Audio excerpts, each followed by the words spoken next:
everybody, it is Wednesday night and you know what that means. It is time for the silliest wrestling show on twitch.tv. Welcome to Wrestling is Silly. We have an absolute barnstormer of a show, a real slobber knocker of a show, and several other words that Jim Ross would say.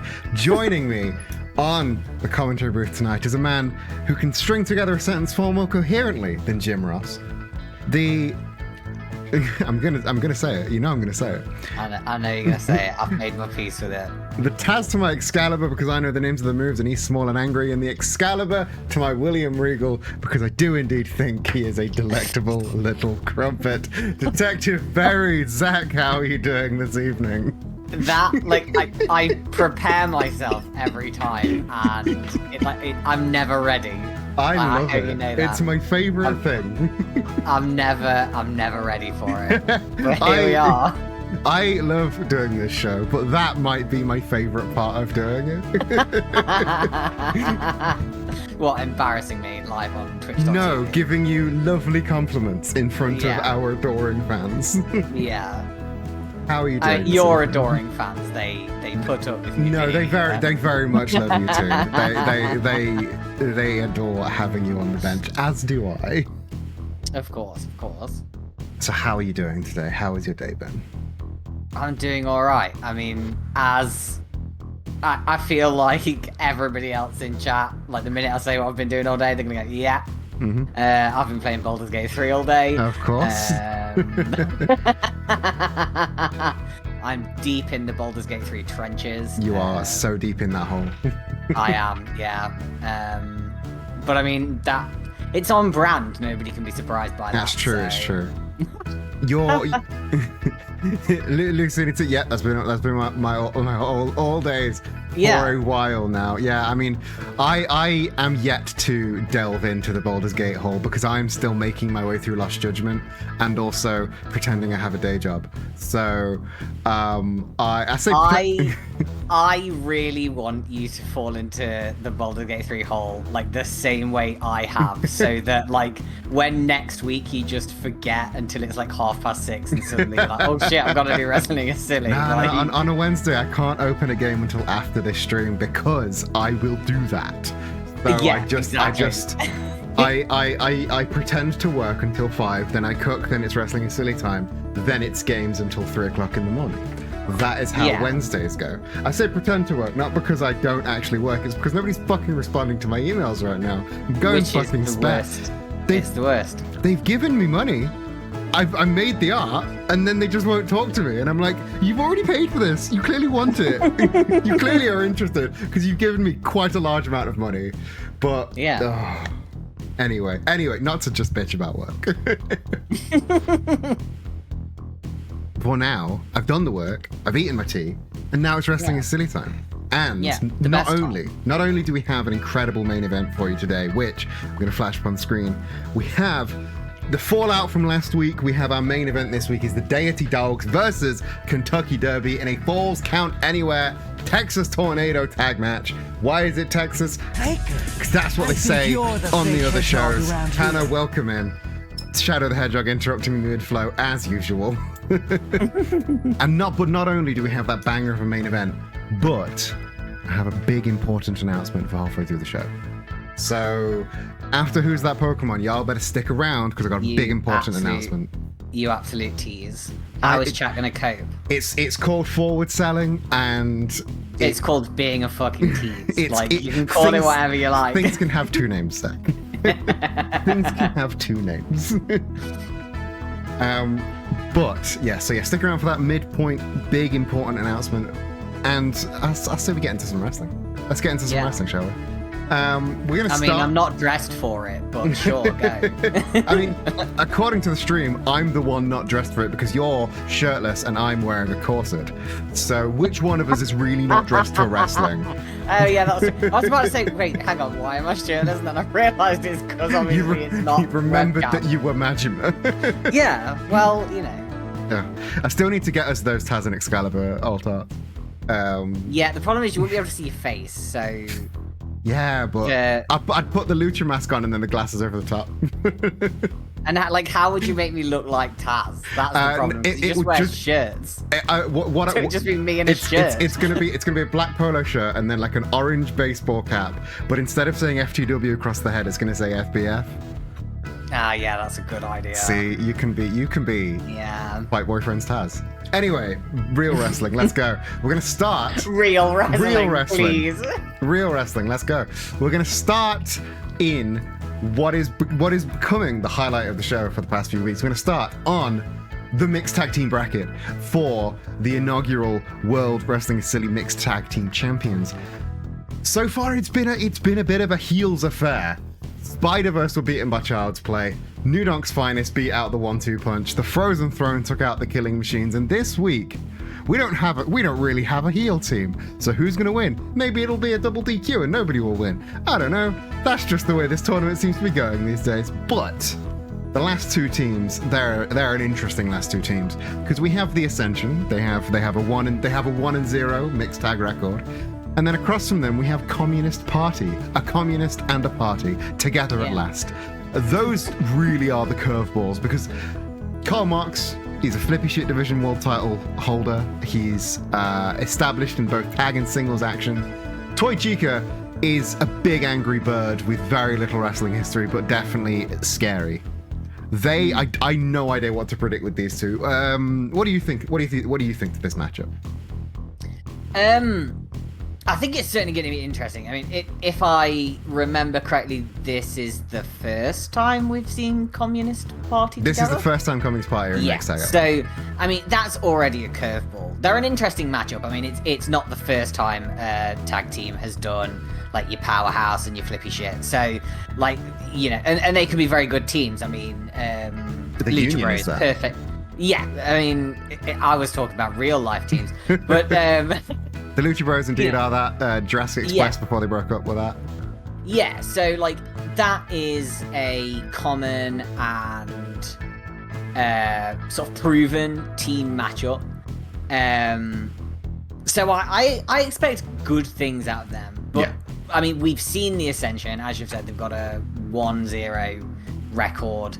They're both good wrestlers in like their own rights. Bless you, dog. So it's going to be interesting because, I mean, we know that the Ascension are good, but we don't know anything about Communist Party. Yeah, they are a curveball, which is... it puts the Ascension in a really interesting position because they really don't know what to prepare for, especially with Toy Chica, who we've not seen wrestle a lot.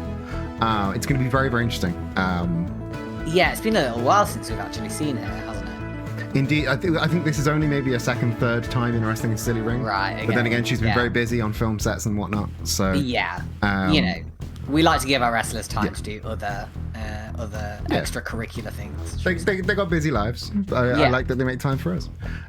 Shall we, on that note, go down to the ring for the first time this evening? Yeah. Let's go down to the ring. The Ascension versus Communist Party. Let's do it. Let's see how this all plays out.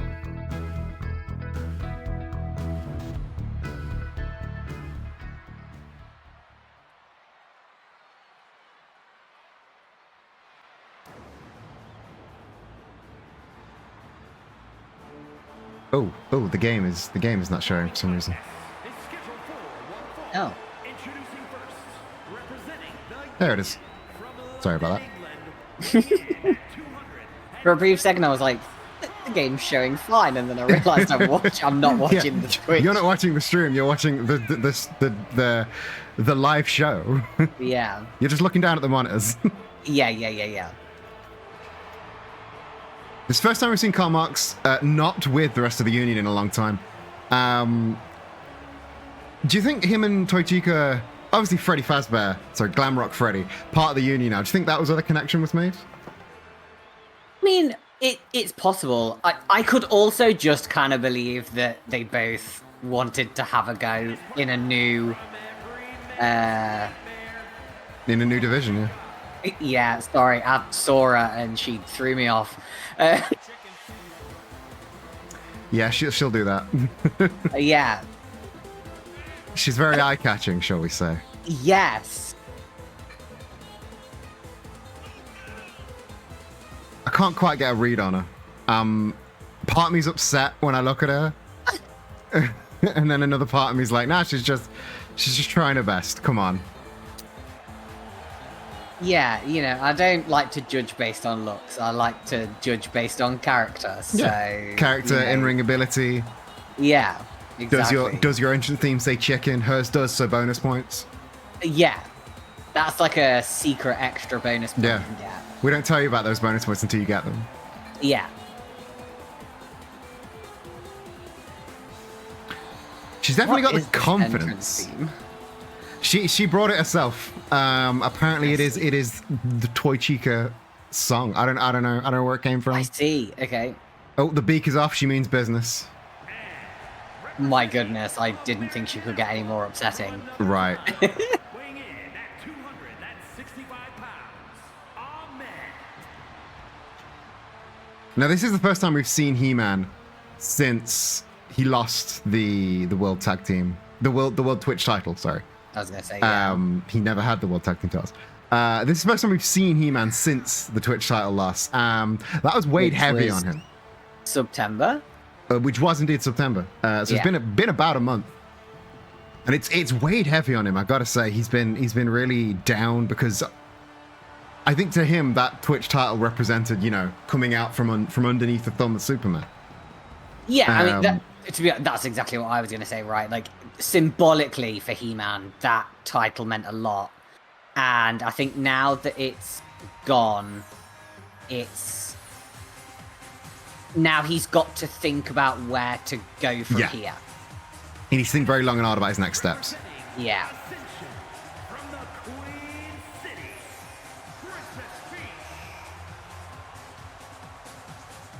Princess Peach, on the other hand, she came into the women's division and she very much, I don't want to say clawed her way to the top, because she was quite dominant in she was the first ever Smiley case holder. She nearly had her hands on the title. She's danced very near the top of the card. Yeah, I mean she's a very talented wrestler. Mm-hmm. Already an accomplished wrestler in a short time with the company. Yeah. Her and He-Man are a formidable team. I can see them winning this whole damn thing. Yeah, so can I.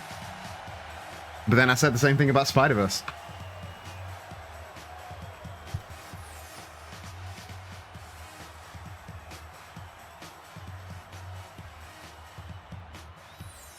So I said the same thing about Spider-Verse, and I thought the same thing about 1-2 Punch. This has been a upset after upset tournament.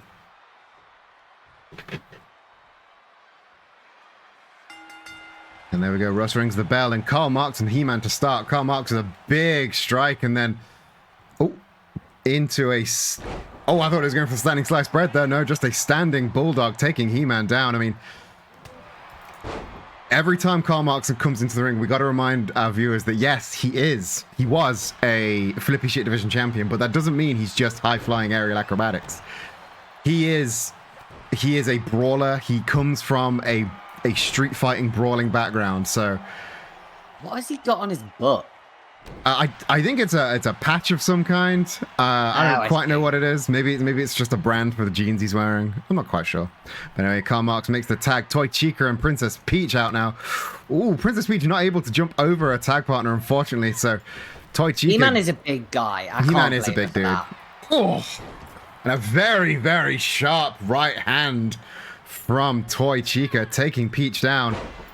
Short arm lariat. Again, Toy Chica in control right now.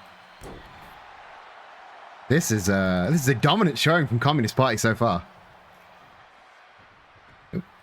Yeah, I mean, obviously the tides can and often do turn in these things, but yeah, you are correct. Communist Party have really shown a lot of force right now. Big hammer throw from Princess Peach. Took Toy Chica out, but then she failed to even capitalize on that, just letting Toy Chica get back in.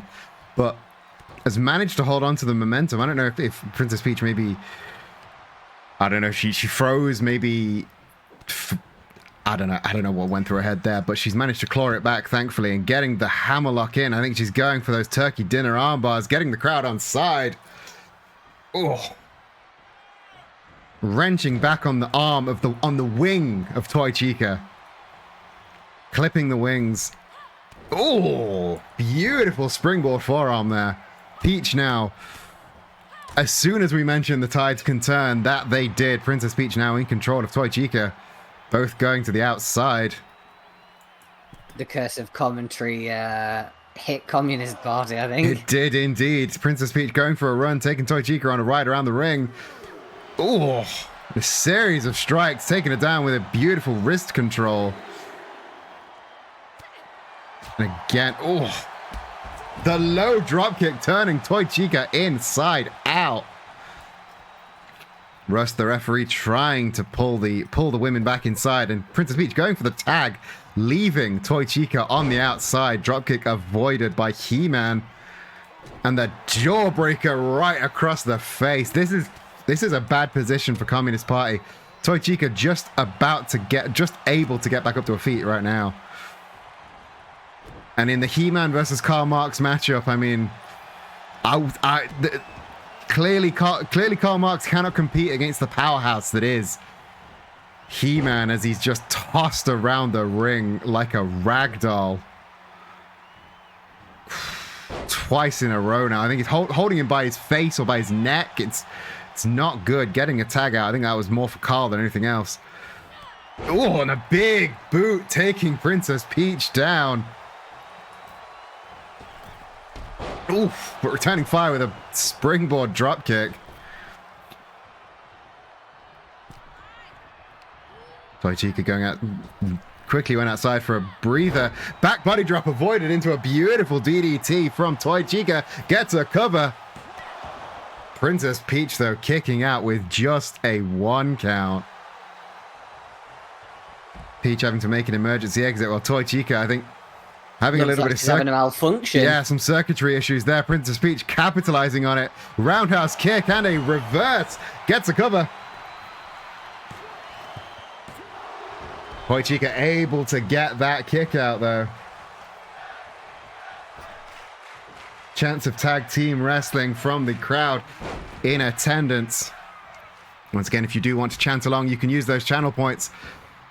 Karl Marx hooks the legs, gets the spinning tiara, felling the tree that is He-Man. But can he capitalize on this momentum?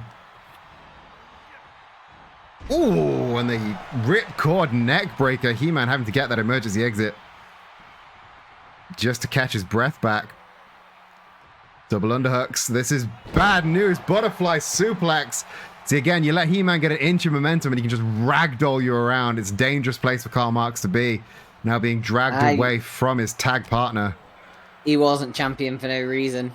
That's true. I mean, these are two former champs, but He-Man used to far bigger opponents than Karl Marx. Though Karl Marx with that springboard Casadora Bulldog, showing he's definitely done his homework getting that tag.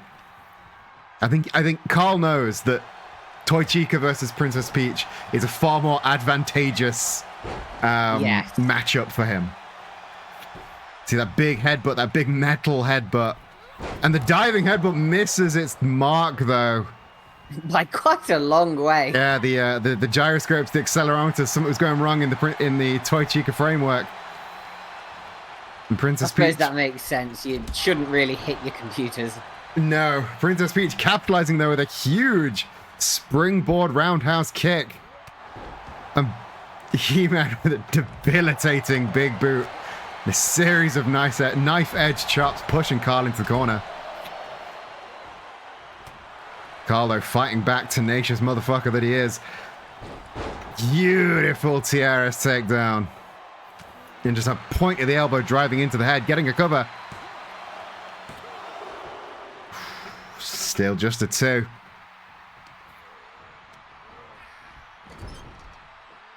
Karl going up to that. Karl looking for something high risk, but He-Man cleverly avoiding it. And sheer drop brainbuster. Now I know Karl's got some bouncy hair, but that ain't gonna shield the blow of that kind of impact. Monkey flip, or shall I say chicken flip from Toy Chica.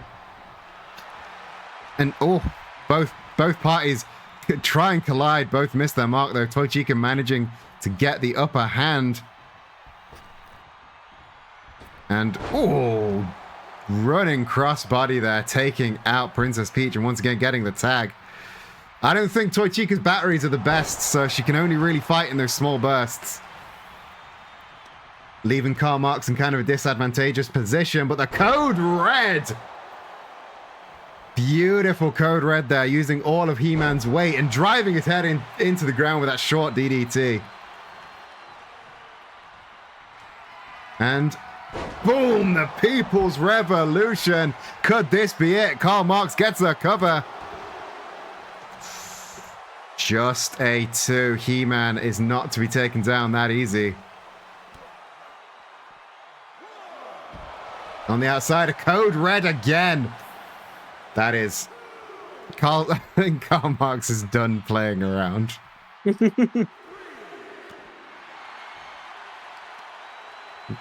Again, returning to torture on the outside. Knees into those arms, and he knows firsthand He-Man's going to throw you around, so neutralizing those arms, it's a clever position to be in.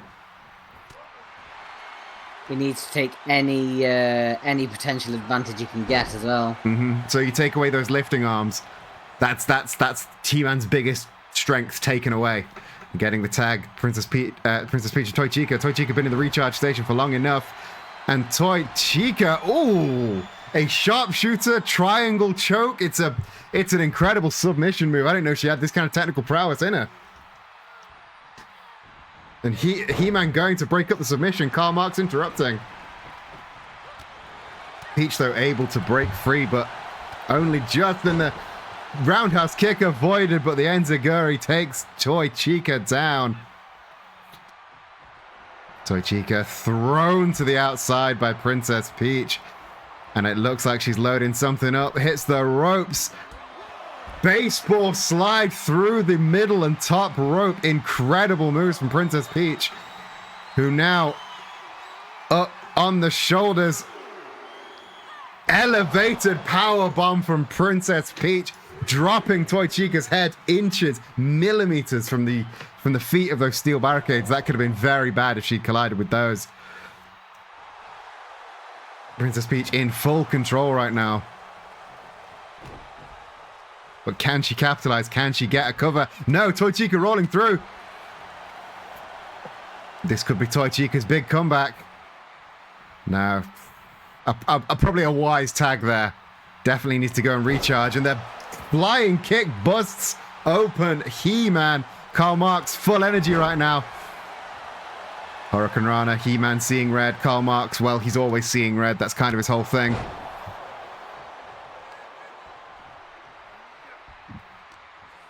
And now Karl Marx pulling He-Man as far as he can away from the princess, away from any form of freedom from this torture. But He-Man powering through. Up on the shoulders, the power of Grayskull out of nowhere. He-Man with the cover. But Karl taking all of that and just shaking it off with just a 2 count. He-Man now in control, doing the same thing that Karl was just moments ago. Oh, vicious elbows to the side of the head. A much needed tag bringing Princess Peach in. I think both men needed that tag just then. Flying knee connects, which doesn't quite get all of it. Bounces off Toy Chica. Oh, goes for a gut punch, but Peach had the elbow up. And a series of kicks taking down the robot. Peach getting the tag, but Karl Marx nowhere to be seen in the ring. He's on the outside. This is bad news for Karl.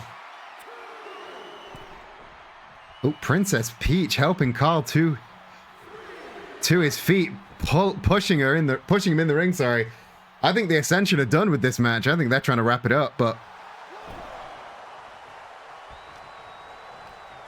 He-Man showing off a little bit there. Yeah. Oh, and a deep arm drag taking him down. I think the Ascension thought Karl was done, but as soon as he got back up to his feet, He-Man reconsidered. Toy Chica in with a big boot. And vicious clothesline, maintaining that wrist control, going for a second. And it's an all-you-can-eat buffet, but all they're serving is lariats. And ooh, all of the actuators in Toy Chica firing at once to lift Peach over her head and just... It's a long fall down. Ouch. There's a long way down to the mat. And now up in the Casadora position, into the face buster. No nonsense, just driving the face of Princess Peach into the mat. Gets the tag once again. I think all of these competitors are kind of running on empty right now. It's been a real hard-hitting first match. Carl, ooh. I think that was an attempt at a cannonball senton there, but Carl with the boot up gets a dropkick to take He-Man down. And a short DDT driving the face of He-Man into the mat. 6 vicious right hands and a dropkick to the back. Oh. Starting to get a real feeling of desperation from all the competitors now. I think, yeah, like I said, they're all kind of running on empty. They all want to wrap this up, but none of them want to give up. And this is for the last spot in the tournament. If the team that doesn't win this, like, it's the end of the journey. And while the Ascension have a lot to prove as the more successful mixed tag team, Communist Party have proven that they're not to be fucked around with. They're not just some fly-by-night team. Oh! A single kick takes down He-Man. Karl Marx maybe has unlocked a new reserve of power.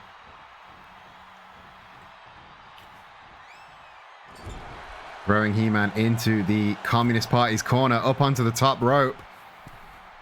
This is bad place for He-Man. Casadora. Ooh! I thought the Avalanche Bulldog reversed by He-Man in midair. That was some quick thinking by He-Man. Codebreaker avoided as well, but I think it took the last of He-Man's energy to avoid that Codebreaker. Now back in the corner once again. So you get He-Man has the advantage. Slightly smaller competitor. Karl Marx has the advantage. Slightly smaller competitor, slightly more energetic, quicker to get back up to his feet. And in positions like this, that means he comes out on top. But he makes the tag Toy Chica and Princess Peach legal now. Ooh. Clubbing blow to the back of the head from Princess Peach. And on the outside, Karl Marx and He-Man aren't quite done. Toy Chica ducks the roundhouse kick. Gets a drop kick of her own. Gets a cover. He-Man nowhere to be seen. Could this be it for Communist Party? No, too close to the ropes, unfortunately. They're not. Rookie error. Toy Chica's not been listening to you. I know. I say it so much. Like, there's no excuse for any of them to not know that by now. You do. Oh, I think there's an attempt at a pump handle slam there from Toy Chica, but Princess Peach had the advantage and flatlines Toy Chica. The momentum in this match is all over the place. The back and forth kicks. Princess Peach gets a cover. And Peach and He-Man, the Ascension, take the win. Here are your winners. That was, wow. That was out of nowhere. Princess Peach with that 2-kick combo. The educated feet. That was definitely earned by the end. Mm-hmm. Yeah, I think every competitor put in their absolute all. And inevitably, the Ascension take the win. And I think that only comes from mixed tag experience. Like we said, they were the only ones that had any experience going in. And they are the 4th and final semi-finalists in the mixed tag team bracket. They will be taking on the Frozen Throne in a couple of weeks' time. On the opposite side of the bracket, Child's Play will be taking on New Donk's Finest for a spot in the finals that will be fought at Graveyard Smash on the 25th of October. That's going to be one. It's quite reassuring that we have got at least one undeniable face team going in. Yeah. I think the Ascension are again, like you said, an out and out face team. Princess Peach and He-Man, both the good guys. Not that I'd call Toy Chica and Karl Marx the bad guys. No, that kind of wasn't what I was necessarily getting at. I mean, we don't know all that much about Toy Chica. No. So I kind of categorize both of them as sort of tweeners. I don't know if they fit nicely into that kind of face-heel binary. So, like, it's just nice when we've got three undeniable heels to just have one. Yes, they are the good guys. It was looking real grim. I mean, let's get this bracket up back again. I mean, Child's Play, obviously we've got Chucky and Annabelle, two monstrous little dolls. New Donk's finest, the team of the diabolical Mr. M and Maya Pauline. Maya Pauline could have been a good women's division wrestler, but she was taken to the dark side by Mr. M. And then, of course, the Frozen Throne, Elsa and Sub-Zero, the cold-hearted bastards of the mixed tag division. That was one hell of an opening contest, though. They've really set the bar high for the rest of the evening. They have indeed set the bar high, and welcome to Paper Jam in the chat, Valerie in the chat, and Grim, who has never seen Wrestling is Silly before.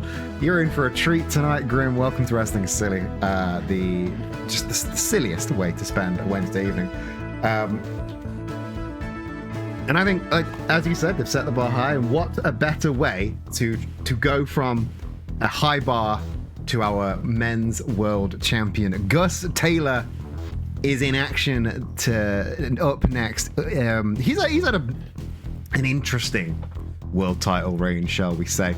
After going from being a referee to being a thrall of Slenderman, he I want to say accidentally got himself the smiley case, cashed in that smiley case at September, and was successful. And accidentally got himself the championship. Yeah, accidentally kind of dominated that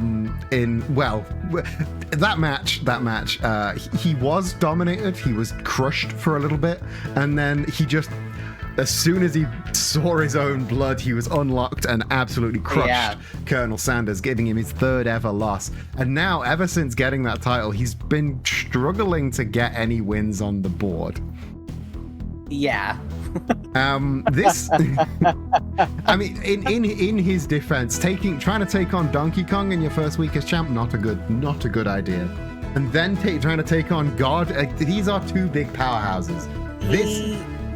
He's just, I think he's aware that, as it was so eloquently put in chat, that he's a bit of a weenie. He is a bit of a weenie, champ. He's trying to prove that he's not a weenie. The problem is, he is. Yes. So he's picking guys that are too big for him.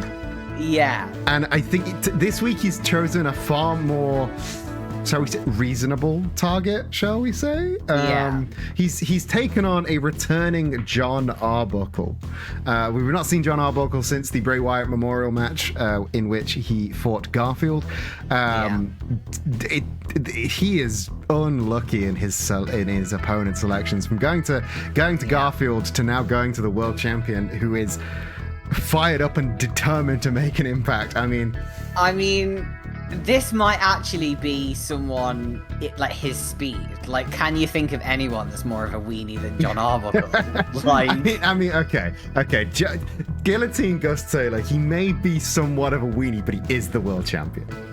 He did beat but he's the a world bit of champ. a weenie. Though. He is a weenie, but he's not as bad as John Arbuckle. Has anyone ever mentioned, like, kind of how cunty he looks, though?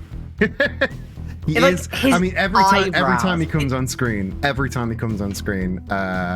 Flipper Shit champion Rue is like, oh my god, he's hot. I don't think he's hot. Like, no judgment for anyone that does. I don't think he's hot. His eyebrows are like really cunty. Like, it's really obvious that he like goes and gets them threaded.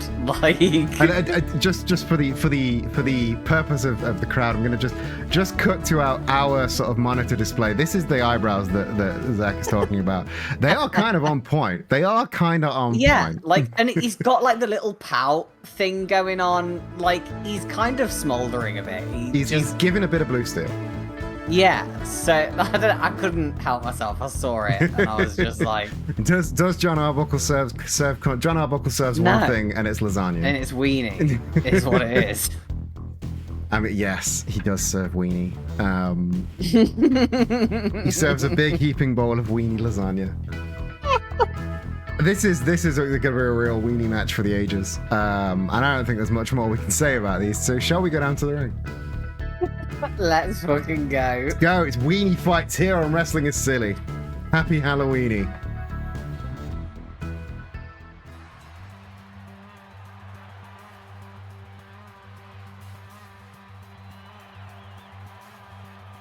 The following is scheduled for one fall, making his way to the ring from Yonkers, New York, weighing in at 183 pounds. The Wrestling is Silly Men's World Champion, Guillotine Gus Taylor.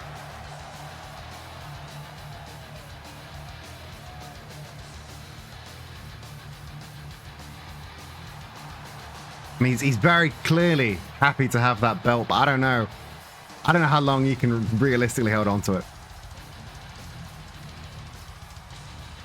I mean, if he keeps picking people like John Arbuckle, he'll be fine. If he loses this now, this is going to be embarrassing. I mean, anyone that loses to John Arbuckle is an embarrassment.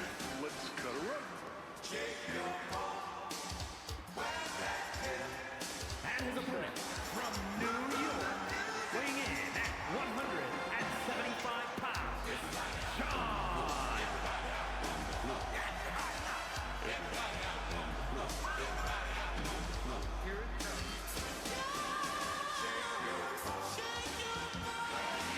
At least he's happy to be here, you know?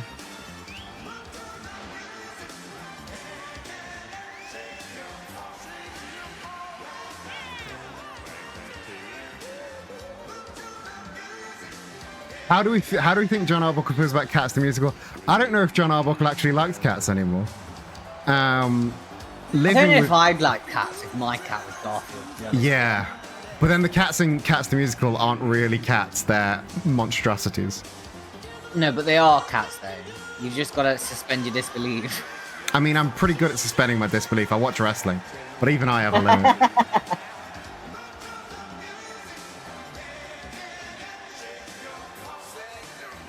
I mean, yeah, his cat is also a monstrosity, but in a different kind of way. The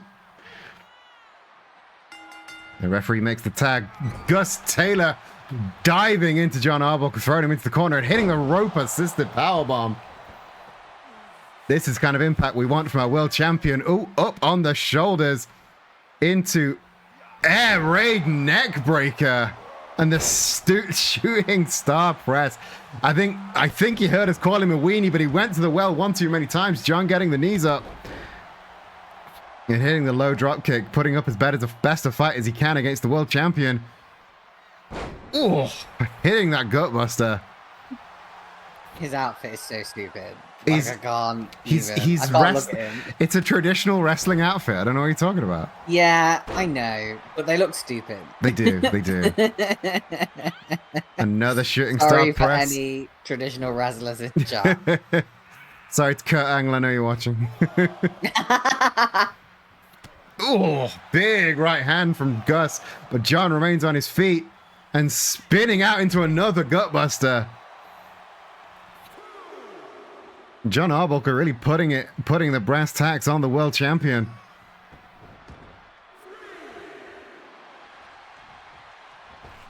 World champ not done with the fight on the outside. John though, big headbutt taking down Gus. And then, oh, stomping on the hand.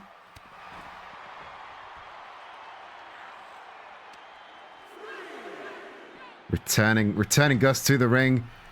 Getting in himself. This is the new referee. Doesn't quite have a name yet. And Gus with the octopus hold. Really wrenching on the shoulder. Noticed that John had that athletic tape on. Targeted the shoulder with that abdominal stretch. Oh, high knee avoided by Gus. It goes back to the well, back to the octopus hold. Really, again, wrenching the shoulder, putting all the weight on the ankle. This is a really, really vicious hold, even though it doesn't really look like a lot. John, though, able to maneuver his way out and hit another drop toe hold.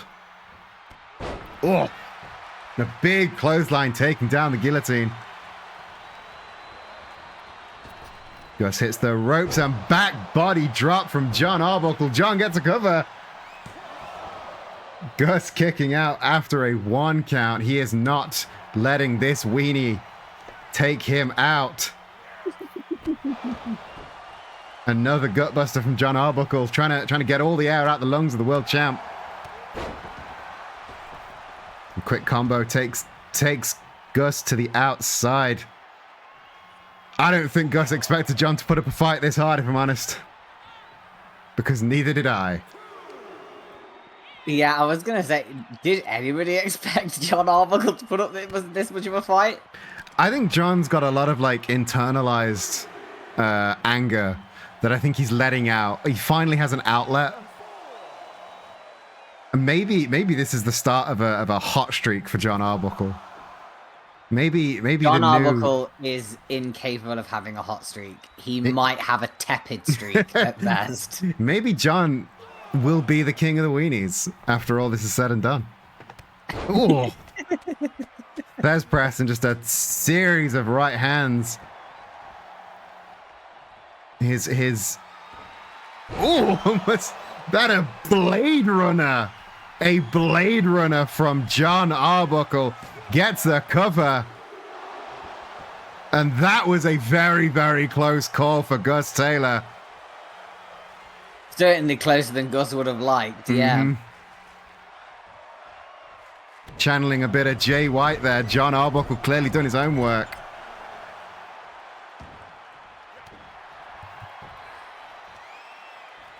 And Gus with the boots up, managing to try and reverse momentum.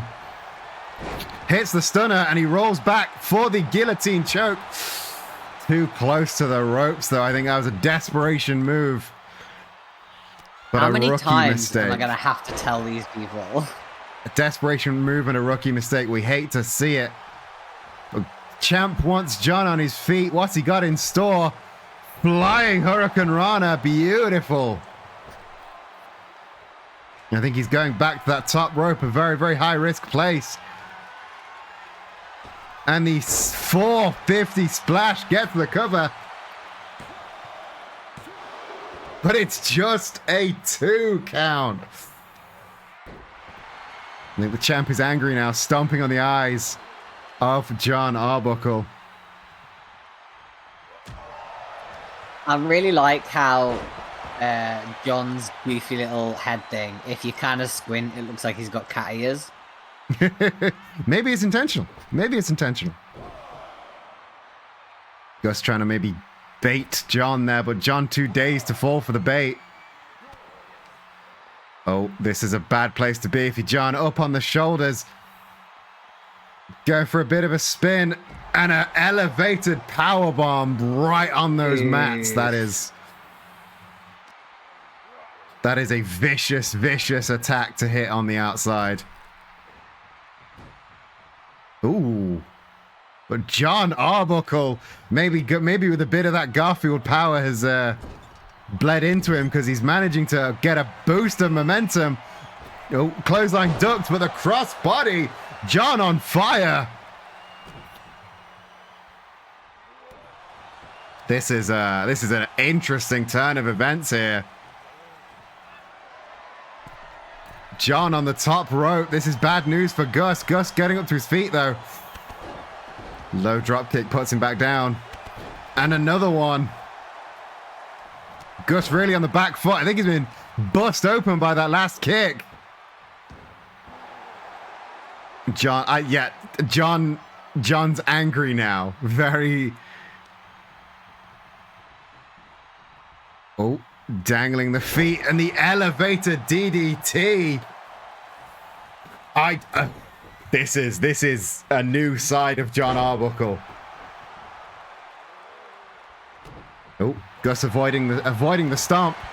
Hits the stunner. We're going for the guillotine hold. The guillotine choke is in.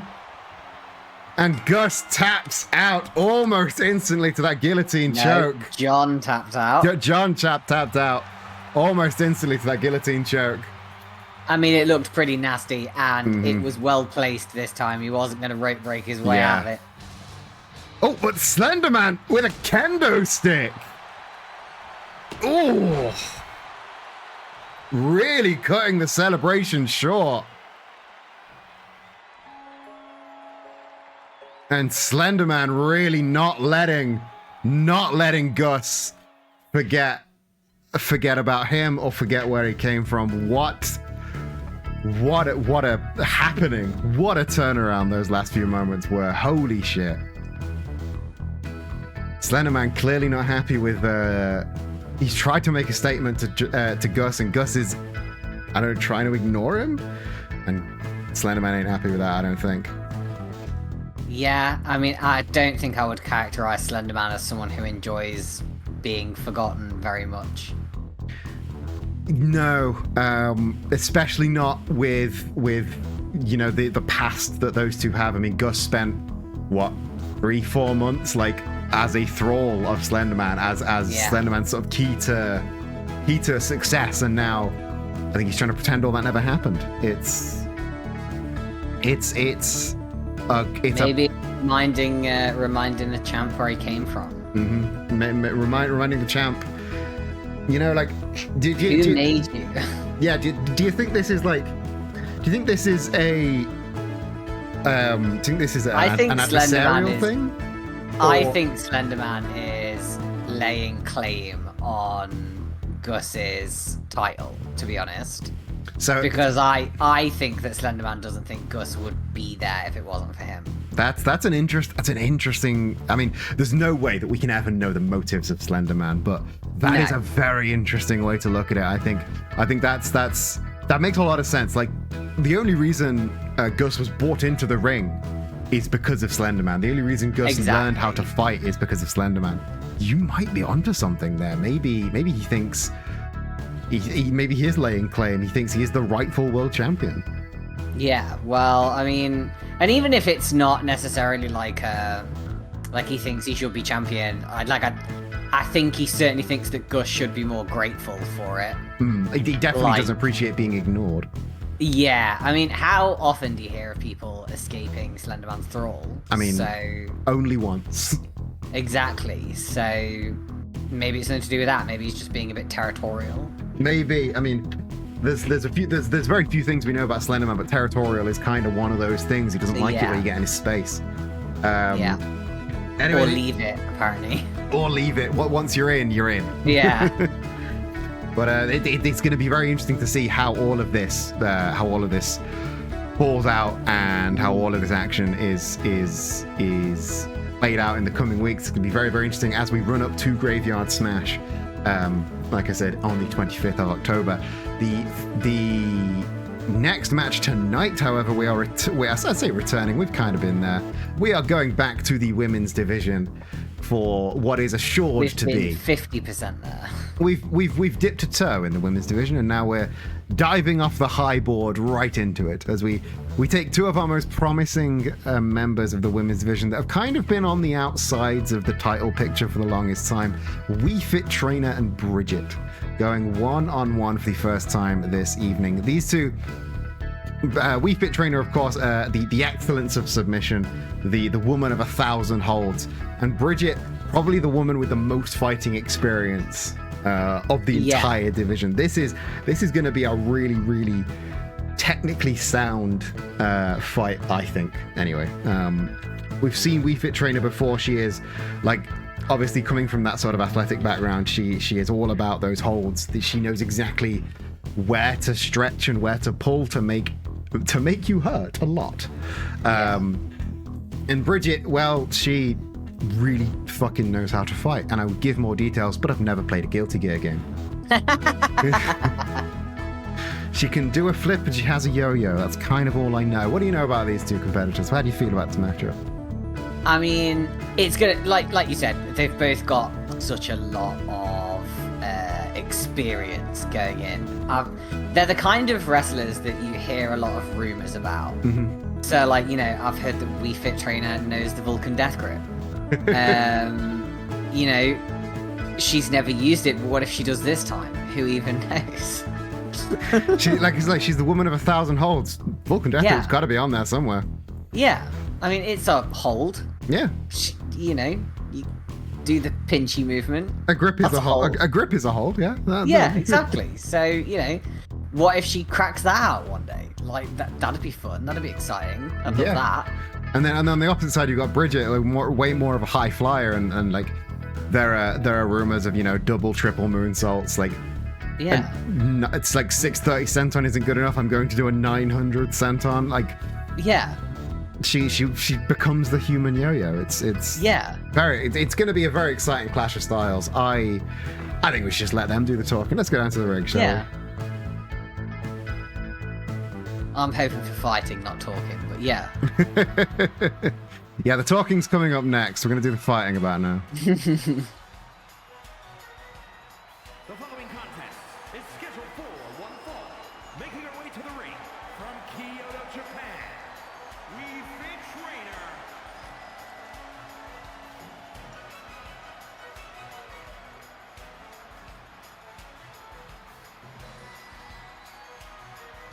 Very no nonsense, very to the point is old Wii Fit Trainer. She's warmed up, she's ready to go, she's done her stretches. Yeah, she's never been one for having a lot of flair. She's very simple, likes to sort of come in, just wander down to the ring, be ready to go. Yeah, know? she lets her moves do the talking. Paul the Pole, welcome in, and Dazzle RGV, welcome to Wrestling is Silly.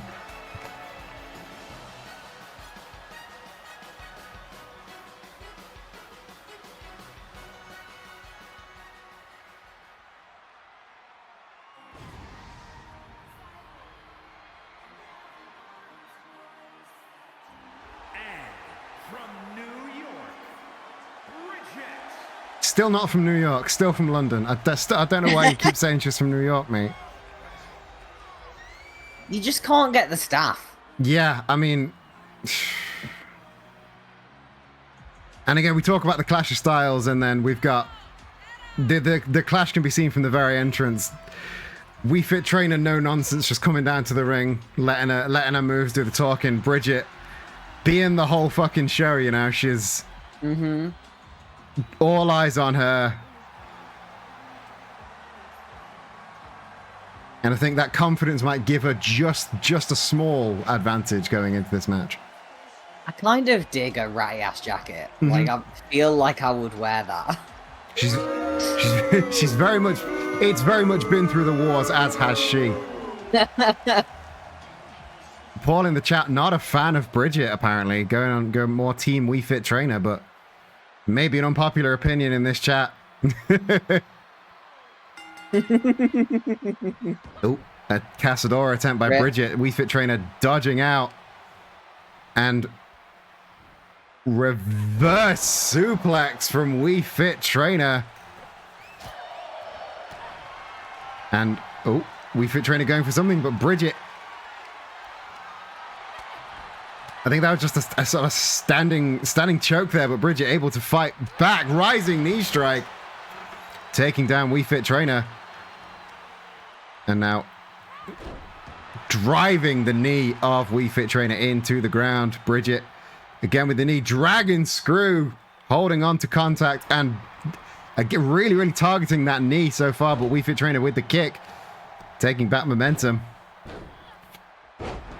And just driving Bridget's face into the ground. Gets the first cover. Barely even a 1 count. And Bridget fighting back. Single strike. Waist lock avoided by Bridget.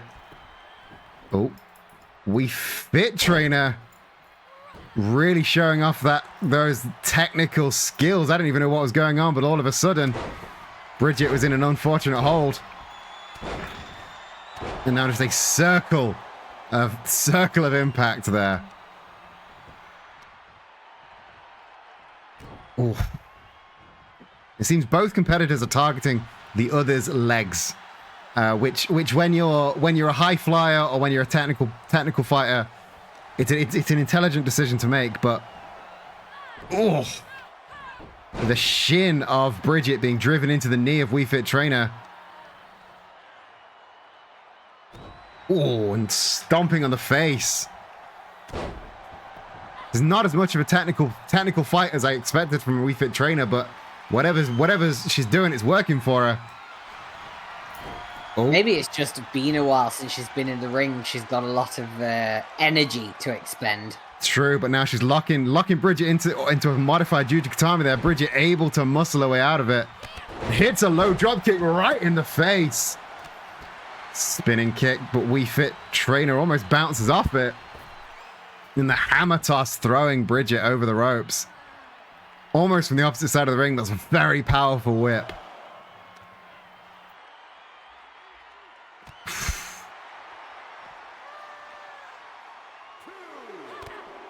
Wii Fit Trainer having the upper hand for the majority of this match. Bridget, though, just a curse of the commentator once again. Bridget throwing Wii Fit Trainer right into the apron and hitting her with that flying shoulder to the spine. Ooh, big forearm. And then, I think she's trying to go for the table there, but missing it a couple times. Bridget making her way back into the ring. Is she going to try and win by count out? Wii Fit Trainer, can she beat the count? Just about. Bridget, they're still in control with the sleep and the leap and the drop kick turns Wii Fit Trainer inside out. And the knees to the chest gets the cover. Wii Fit Trainer kicking out at just a 1 though. Oh, forearm avoided, kick avoided. Both these combatants in the other's head. Double underhooks from Bridget and the butterfly back breaker. And loop-de-loop gets the cover. Wii Fit Trainer able to kick out though. The double knees to the back of the head. That would take out a lesser fighter, but Wii Fit Trainer able to fight back and getting out of the double underhook backbreaker with the Alabama slam, but Bridget shaking it off and ascending to the top rope. High risk, will it be a high reward? Ooh, diving DDT off the top. Hits the double knees again. Up on the top, is she gonna hit that 630? No, the big elbow drop instead. Gets a cover. Still not enough to keep Wii Fit Trainer down.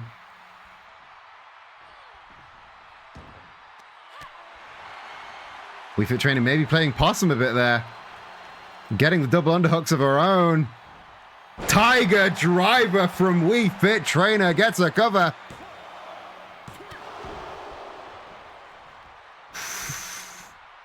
I thought that was it. I thought that was going to be it for Bridget, but Wii Fit Trainer's got something in her quiver. And down with the modified Jujikatami again, trapping the shoulder of Bridget between her knees, and Bridget tapping out.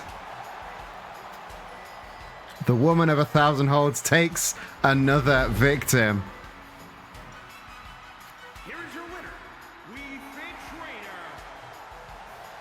That was one hell of a match, I must say. Wii Fit Trainer coming out on top, though.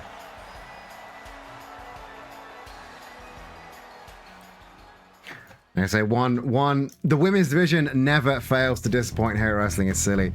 I am always excited to see what they can put on. Let's see how the predictions shook out for that. 91% of people voting for Wii Fit Trainer. Well, it was 50% of people. Only 2 people voted. Well, 91% of the points went to Wii Fit Trainer. Yes. The one person who voted for Wii Fit Trainer had far more faith in Wii Fit Trainer. It was a very, very close contest, though. As we say, our women's division never disappoints. And these two... No, they never fail to impress. And to be honest, Wii Fit Trainer specifically, like, she always comes out and she puts on a simple but good match, if that makes sense. She puts on an absolute clinic. Like, she... Yeah. Like, there are a lot of names that get bandied around for, like, technical wrestling prowess. Obviously, you've got your Bryan Danielsons, your Zack Sabre Juniors, and I think she is on her way to getting put in those same conversations. Yeah. I think Bryan Danielson, Wii Fit Trainer. Yeah, same conversations. The Wrestling Observer newsletter's Bryan Danielson Technical Wrestler of the Year award should be renamed the Wii Fit Trainer Technical Wrestler of the Year award. Yeah, agree. At least then it would be less silly when Bryan Danielson wins it.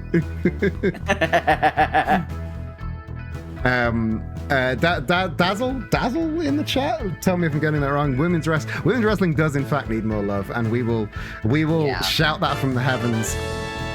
Preaching to the converted with that one. We indeed. fucking love women's wrestling. We will preach that. We'll shout that from the heavens and make a point of having at least more than one women's match on every episode of Wrestling. Yeah.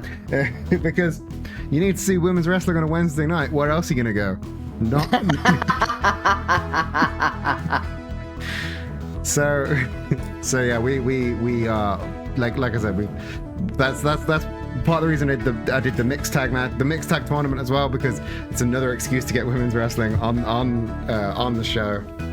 And again, since we brought the women's division into Wrestling is Silly, every single match has been a banger. I don't think there's been a single bad women's division match. And yeah, they are going from strength to strength. Beanboy69, welcome to Wrestling is Silly. Thank you for following. Beans indeed. Shall we? On brand. Shall we move on to our next, I'd say match, but this is not a match. Next on Wrestling is Silly, for the first time since his what some are calling pipe bomb at September Scuffle, Pepsi Man is going face to face with Luigi. Long time coming. A long time coming.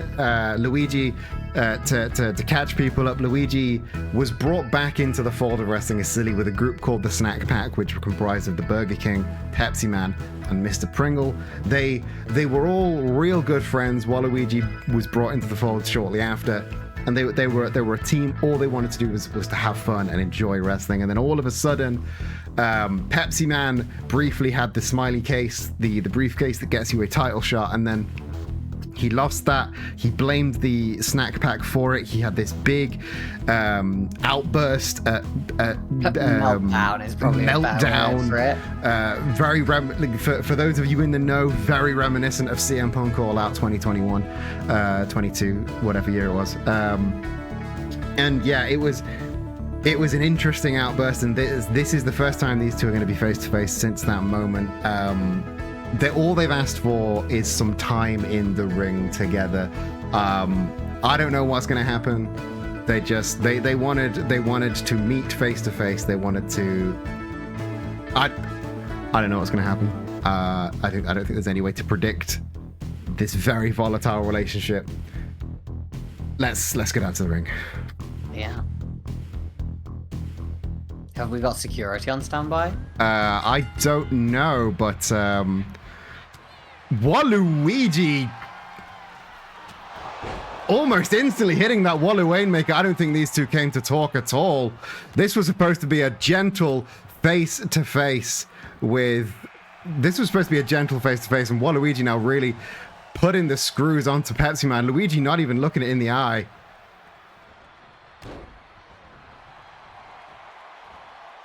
And I mean, I don't blame these two for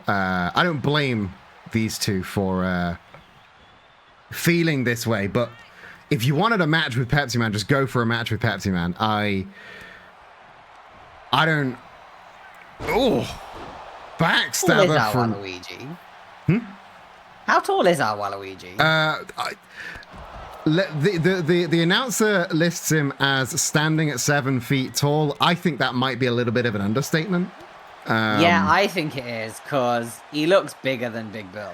Yeah, he is maybe the tallest guy I have seen, either in person or on television. And they just seem to be the crowd definitely on their side, though. I mean, and again, I don't blame them at all. Pepsi Man has badmouthed and besmirched the entire snack pack, but specifically Luigi. He targeted Luigi. And now, Waluigi, of course, for the longest time, the only friend that Luigi had is now just wrenching at the face, the back. And this isn't a match, so Pepsi Man can't tap out. Like, the ref was in the ring, but only in place of security. Well, that was a terrible idea. I mean, what did you expect? Who said that was a good idea? I wanted a team. I wanted to hire a security team, but the budget didn't factor it in, unfortunately. Pepsi Man, in a daze, can barely get up to his feet, and Waluigi just relentless. Luigi diving through the ropes to take him out. This is bullying at this point, and the refs finally rang the bell, trying to get some kind of semblance here. And oh, wow. And I mean, that was faster than I expected. Yeah, we can say winners. We can call it a match if we want, but the snack pack really putting the screws on to really putting the screws on Pepsi Man here. And I gotta say, I don't blame them at all. That man has very much tried to destroy the good name of the snack pack, but I thought they were going to maybe put it all behind them. I thought they were going to try and move past it. They're definitely not moving past it. No. It's an interesting relationship those two have. Yeah, GG, thanks for coming, Pepsi Man. Hope you didn't pay for 2 hours parking. And that just about wraps up the first half of Wrestling is Silly. What an event to go out on. But we'll be back for another hour of silly wrestling nonsense We promise most of the matches last longer than that. Yes.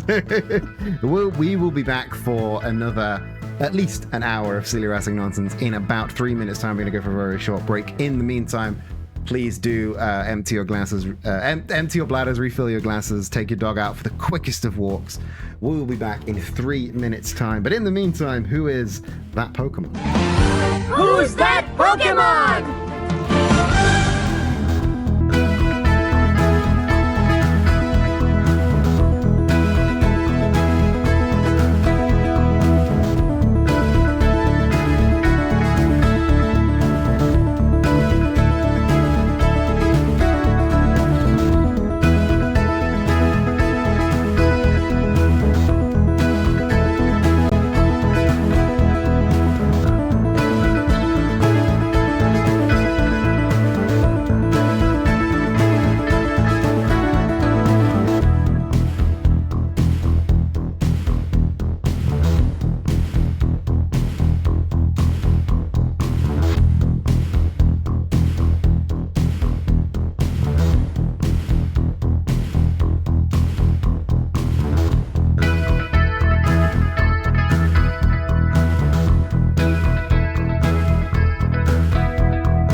Hello, everybody, and welcome back to Wrestling is Silly. Just a slight peel back from the curtain.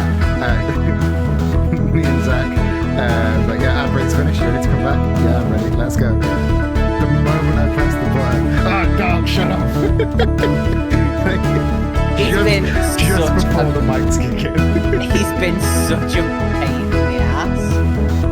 The music hasn't come down. Sorry about that. Sorry about that. The music didn't come down, and it was definitely supposed to.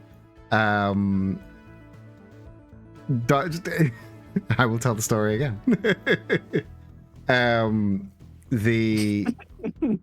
Yeah, I don't know why that was getting louder. That was a real problem. What the fuck? Looping music. Long story short, between me saying let's go back to the show and the mics kicking in as I switched scenes, Zach went from really nice and cordial to shut the fuck up, dog. And then just as the mics kicked in, he snapped back. Yeah, well, he's been a huge pain in the ass this whole time. He's been like sat between me and the microphone and whining softly. It's like, just shut up. What a pain in the ass. I mean, if he can He doesn't want anything. Don't be fooled, chat. He doesn't want anything. He just doesn't like that I'm not paying attention to him. Yeah, that's kind of the case. All he wants is to be paid attention to. Yeah. But you, like everybody in chat, is paying attention to the silliest wrestling show on Twitch. Wrestling is Silly, back for the second hour. Before we jump into the second hour of silliness, I gotta do all my mandatory plugs. Thank you everybody for supporting the show, both here on Twitch with follows and subs and telling all of your friends, and over on our Ko-fi page. Dazzle RPG, thank you for that follow. Thank you for joining the Wrestling is Silly universe, galaxy, whatever we call ourselves. Well, thank you for joining the Wrestling is Silly crowd. And again, thank you for supporting with follows, with subs, with cheers, and for following over on our Ko-fi page. !Ko-fi in the chat will get you a link to that. It was posted just shortly during the break, so if you want to support us and not have Jeff Bezos take any of my money because he doesn't deserve it, it's mine. He has enough. The best way to do that is over at our Ko-fi page, where you can give anything from £2 to £20 a month, and you can get rewards like getting shout outs, getting your name in the credits, getting first look at changes I'm going to make to the show or merchandise, or getting on the show. You at the £15 a month tier, you get to book a title match, and at the £20 a month tier, you get to appear on the show, accompanying your favorite wrestler out to the ring. Huge shout out to our current £20 a month donator, supporter, Ayakara, and huge shout out to the VR chat watch parties that she so kindly puts on every week. That is related. The Ko-fi store is also related to the announcement that I wanted to make that you don't even know about, Zach. No, I don't. This is exciting even for me. So, you can't actually do this on Ko-fi. This is the one functionality that they're missing. But I am putting on an official Ko-fi monthly membership goal. Our first Wrestling is Silly Ko-fi monthly membership goal. If we raise £100 a month, Wrestling is Silly will get a brand new show. Punchline will be a 1 hour pre-recorded YouTube show airing every Saturday on youtube.com/@wrestlingissilly. It will be a whole hour of extra matches and recaps of ongoing feuds and chats with cool folks that help make Wrestling is Silly happen every single Saturday, the moment that we hit £100 a month over on the Ko-fi. If you do want to help out with making that goal into a reality, Ko-fi.com/wrestlingissilly is where you can help out with that. You can also get really cool merch there, like a t-shirt that says Blackpool Catboy Club.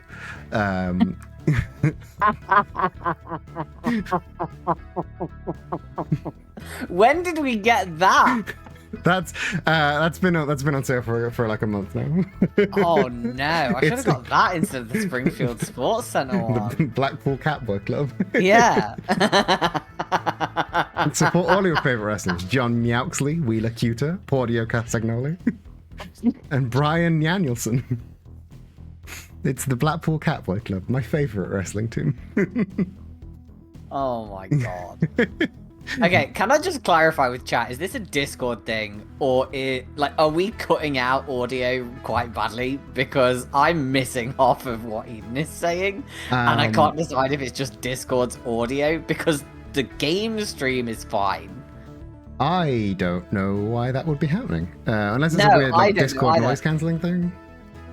Okay, fine. As long as chat can hear what we're saying, that's why sometimes I'm going a little bit quiet because it will go really stuttery, but it doesn't. You don't sound bad when I can hear you, but just sometimes entire sentences are just gone, and it's okay.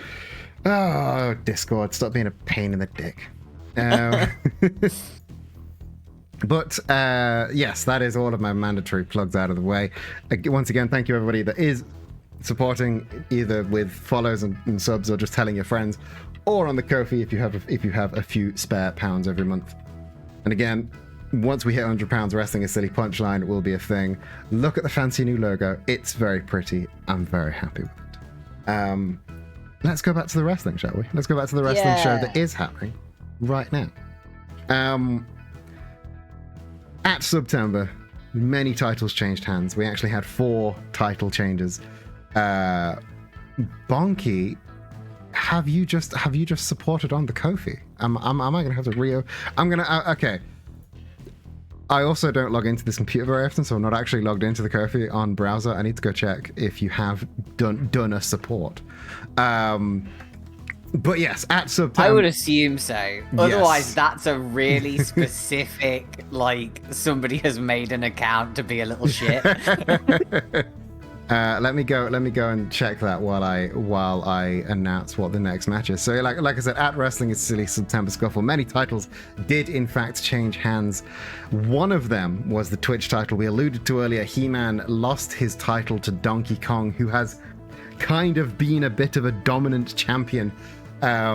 Since then, he's beaten the world champion in singles action, and now he is continuing his warpath, taking on Kasuga Ichiban in his first return to the ring since the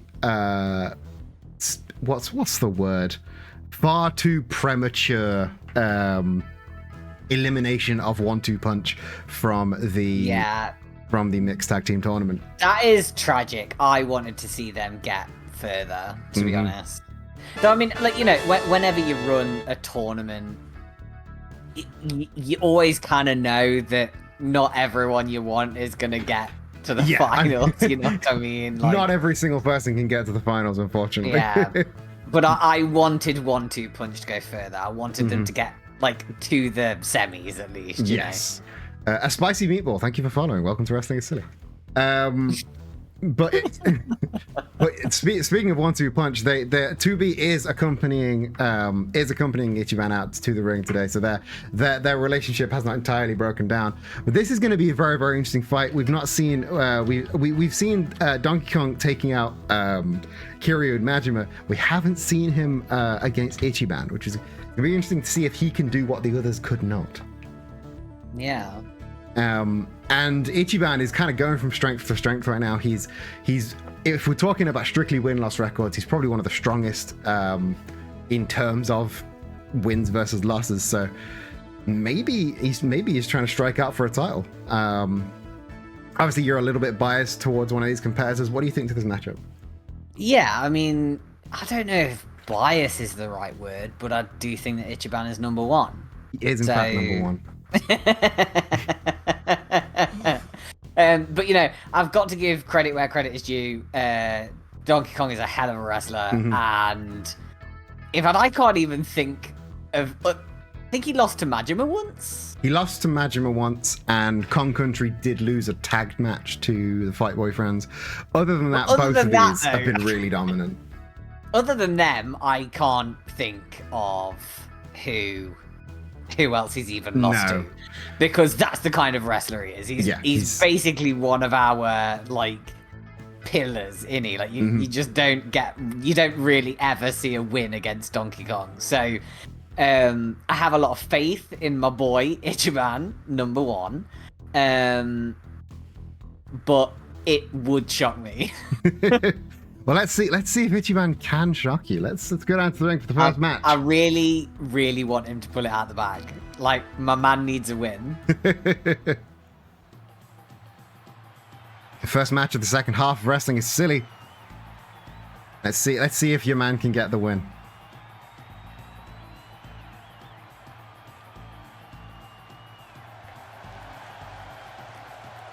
The following is scheduled for one fall, making his way to the ring, accompanied by Diddy Kong, the Cool Kids, standing at 7 feet tall, weighing in at 562 pounds.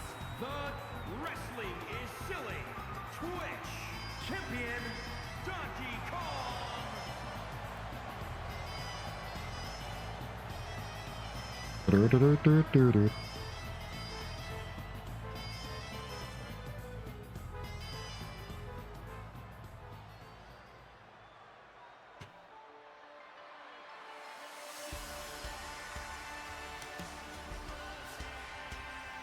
Two very, very dominant fighters. And his opponent, accompanied by 2B, representing Fight Just Friends. Weighing in at 200. I guess he's not representing the Fight Just Friends anymore. I mean, he can represent. He's representing the Fight Just Friends because 1-2 Punch are both here. Yeah, I suppose.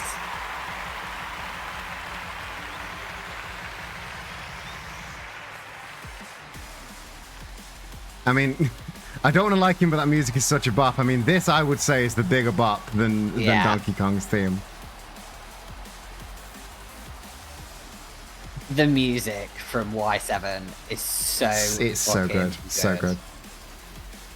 I mean, it's all pretty good, but Y7 is a particular, like, most of that. Yeah, I don't think there's a bad song on the entire soundtrack of the 7. Ooh, Lariat avoided by Ichiban, but the latest subscriber and latest shit, yes, the UI is a little bit broken, unfortunately. Yeah, Eden's broken something. I haven't broken it. Stream of Ice broken.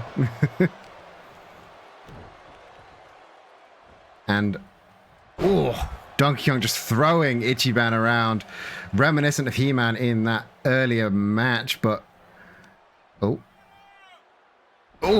suplex facebuster there from Donkey Kong again. This is how he can get away with, like, never losing a match. He's a beast, he's a monster, and he can just ragdoll his opponents around all the time. And just grinding Ichiban's face into the mat. Getting a cover.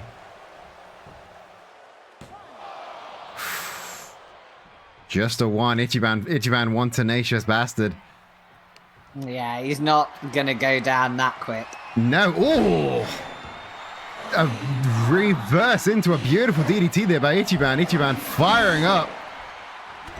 Series of knife-edge chops to the chest of Donkey Kong, and then just... You have to be very brave or very stupid to chop Donkey Kong. Yeah, I mean, my wrestling trainer says never chop anybody that you don't want to get a chop from. Yeah. And with that in mind, Ichiban is either brave or stupid, probably stupid. Yeah, I mean, you know, love the guy. But definitely stupid. He ain't smart. Crowd chanting for Donkey Kong as he just stomps a hole into Ichiban and then just, trying to crush the shoulder. I mean, we talked about Vulcan Death Grip earlier. That ain't a Vulcan Death Grip. That's just trying to crush the shoulder. And then, up on the shoulders. DK in full control right now. Bringing Ichiban trying to fight free. Slips out the back door. Both men beating the count. Waistlock from Ichiban, but Donkey Kong powering out of it almost instantly. Oh, and a single right hand takes him out, but only for a second. Rising knee strike from Ichiban. Gets a cover. Ichiban. Oh! Ichiban gets the win, but the ref didn't see the rope break. The ref didn't see the rope break. The ref was positioned with Ichiban between her and the rope, so Donkey Kong grabbed that rope and just assumed that she would stop counting. Well, I mean, I can't say I'm upset. I know that's terrible. I know that's I know that makes me a bad commentator. But do you know what? I'll take it on the chin. People can think that about me. I'm like well chuffed with that.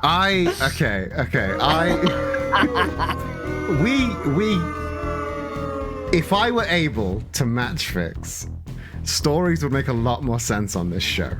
Yeah. This isn't the first time a ref just hasn't seen a rope break. And it's unfortunate that it meant that Donkey Kong took a very, very rare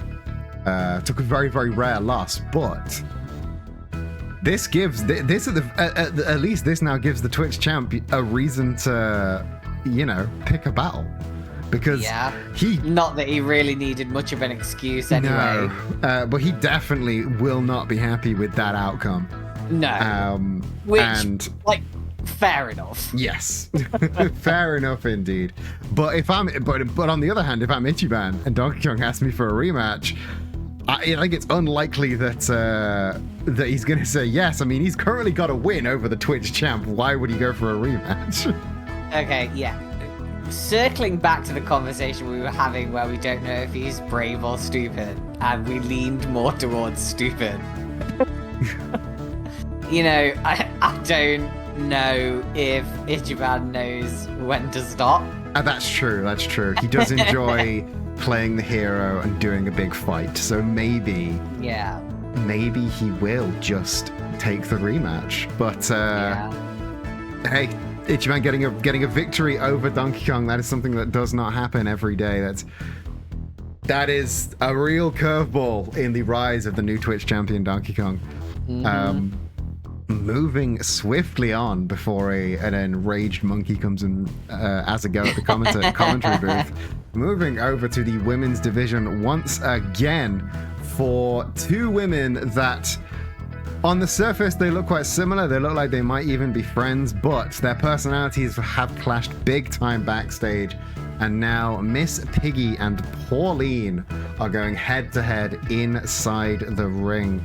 These are two huge personalities. These are not only are these two huge personalities, these are two very, very talented wrestlers that we've seen so far. Neither woman has given any ground to any competitor. Both have been within inches of the title numerous times. And even if this is just a backstage brawl that has spilled out into the ring, I'm very excited to see what these two women can put on. How about you? How do you feel about this matchup?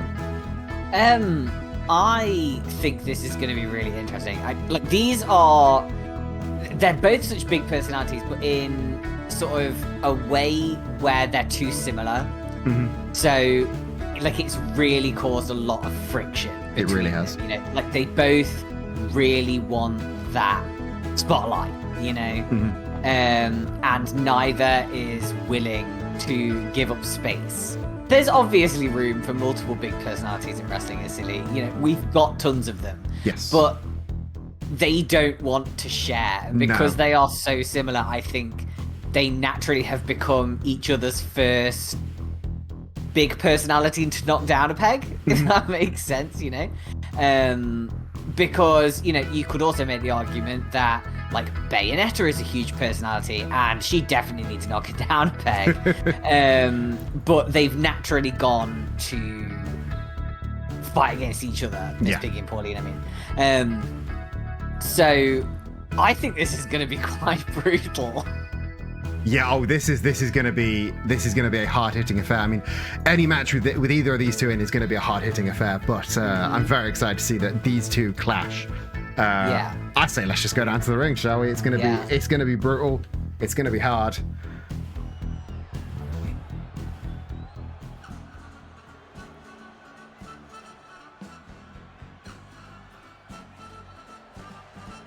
The following contest is scheduled for one fall.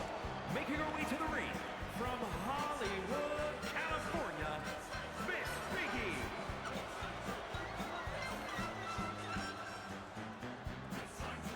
Miss Piggy will do it for Kermit. I mean, Piggy, both of these, like, Piggy's got Kermit, but at the same time, Pauline's got Mario. Both of these strong women are accompanied by very strong men. It's, again, they're alarmingly similar.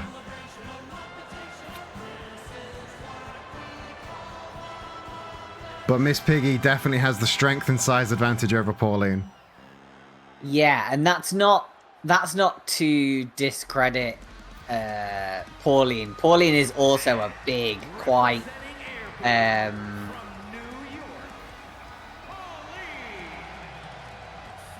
Pauline is scrappy. weight class. Pauline is a scrappy fighter. She is slightly smaller than Miss Piggy, but Yes. she's way less apprehensive to, you know, really getting vicious. We saw in a series of matches against Princess Peach in the mixed tag that the New Donk's Finest had against the Ascension. She is scrappy. She got the smiley She's not face. afraid to go for the eyes. No, With those acrylics, you know. Like she's got heels and nails, and they will go in places you don't want them to go. Miss Piggy grabbing the hair and the neck Miss Pauline grabbing the hair and neck, hitting the knife edge chop and just wrenching the leg around those ropes. And we say ropes, they're steel cables wrapped in tape. They're okay, credit where credit is due. Getting that leg up that high in that dress, very impressive. I mean, these two women fighting in these outfits is incredibly impressive. I'm amazed neither of them have made for a more sensible outfit. Pauline hitting the neck breaker. Pauline really dominating Miss Piggy so far. This is a rare lapse in control from Miss Piggy. And now Pauline up on the top rope with the monsoon splash. Gets a cover. Piggy, though, kicking out at 2. That could have been a very, very quick squash, but Pauline not done quite yet. She wants Miss Piggy on her feet. What she got in stock? Oh, the diving crossbody avoided by Miss Piggy. Low drop kick. And this is what she's got in store. Indeed. This is Piggy's chance to get any kind of momentum. Big scoop slam takes down Pauline. The crowd booing both competitors. I don't know. They've got to pick sides somehow. Pauline blocked the kick. Didn't quite know what she wanted to do with it afterwards, though. And that might have been a downfall. Piggy now with the power advantage, but Pauline with the speed. And this is speed versus power, and so far speed is getting the upper hand, and driving the head of Miss Piggy into the mat. Piggy having to pull herself up by those ropes, but maybe luring in Pauline, or perhaps just a lucky strike. Pauline gets the sleep and the spine buster. Takes a lot of strength to pick up a pig that big, and a beautiful roundhouse kick. Gets a cover. Pauline not able to put Miss Piggy away for the 3 just yet. And now still in control, though. Miss Piggy, again, this is a rare lapse in control from Miss Piggy, and Pauline hits the Mayor Rampage. Beautiful springboard bulldog there. Gets a cover. Could this be it? No. There is life in the old pig yet. Miss Piggy still fighting strong. What are you giggling at? Yeah, there's life in the old pig yet. Maybe not so much with that driving DDT, though. No, Miss Piggy getting the foot up. And another big running scoop slam. Miss Piggy finally back in control, pushing Pauline into the corner, hitting with that flying forearm. Back elbow. I said it'd be brutal. You did indeed. And another Oh, brutal backbreaker. No, she's got keep on control. She's gunning for another. Miss Piggy's finally revved up those fryers. It is time for action. Choke slam from Miss Piggy. She's angry. She's not used to anyone else taking the spotlight. Up on top rope. Swanton bomb. Gets a cover. I wouldn't want to be on the receiving end of that. No. That is I don't think I'd live through it. Never mind get out of a 3 count. It's a lot of pig to crash down on you like that. You get another spinning side slam. Miss Piggy going to that well one too many times, but it's working every time thus far. Maintains control of the wrist for a series of kicks and a brutal lariat. And up for the sit-out powerbomb. Not going for the cover there. Oh, I think that might be a bit too close to the ropes. I mean, it worked last time, but Gus is better than that. Finally, a ref that notices a rope break. Mm-hmm. It was in the same position as last time, but the ref positioned himself better. Northern Light suplex from Pauline. Princess Peach going for the emergency... Miss Piggy going for the emergency exit, but Pauline one step ahead. Giving Miss Piggy a moment to get back to her senses. That may be a missed call by Pauline.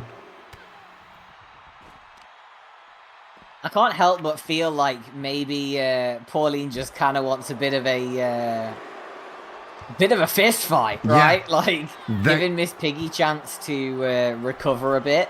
I think they went into this as just enemies, and now I think they may have developed somewhat of a rivalry because they're giving each other the fist fight that they need, and now Miss Piggy with almost like a bear hug trying to just crush the ribcage of Pauline. And Pauline getting out. Pauline just discombobulate Miss Piggy. Discombobulated. And the spine buster from Pauline again.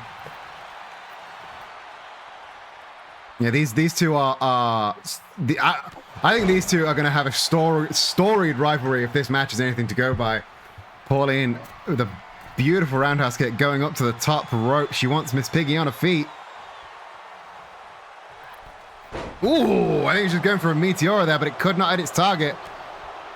Miss Piggy unable to capitalize, though.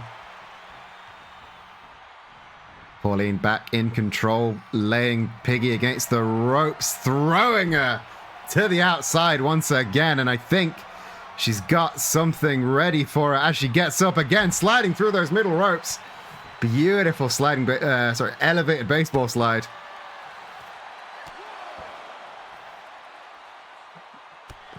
Oh, and then just a series of brutal kicks. Yeah, Valerie in the chat, I think you're quite right. I think there is some form of growing respect between these two because they're able to give each other the fist fight that they want. I'm getting a distinct love-hate relationship in a they love to hate relationship. Yeah. You know. These two are going to have to learn to coexist because they fight each other so well. It's a very interesting dynamic developing. Oh, Russian leg sweep there, and Pauline just beating Miss Piggy on that there's not even mats there. That is on the concrete, and the ref I think is up to a 7 count now. These two could lose via count out. This could be a double count out between these two competitors. Too worried about beating each other up to respect the count, but Miss Piggy realizes where she is. Can Pauline beat the count? No. Piggy's going to reset it. This is not about wrestling anymore. This is about beating each other up. Two-handed chokeslam from Piggy on the outside. Again, I don't think this is about anger anymore. I think these two have realized how well the other one fights, and they just want to fight a lot. Yeah. The Piggy encouraging Pauline to get back into the ring. Well, you know, when a ref is counting you down, you have to pause the fighting. Yes. To reset the count. Whereas, you know, if you're in the ring, you can just keep going. It don't matter. Yeah, you can just fight forever. as these two very easily could. Oh, brutal throw there. Just feet colliding with the bottom turnbuckle. Piggy now in control, throwing Pauline back into the center of the ring.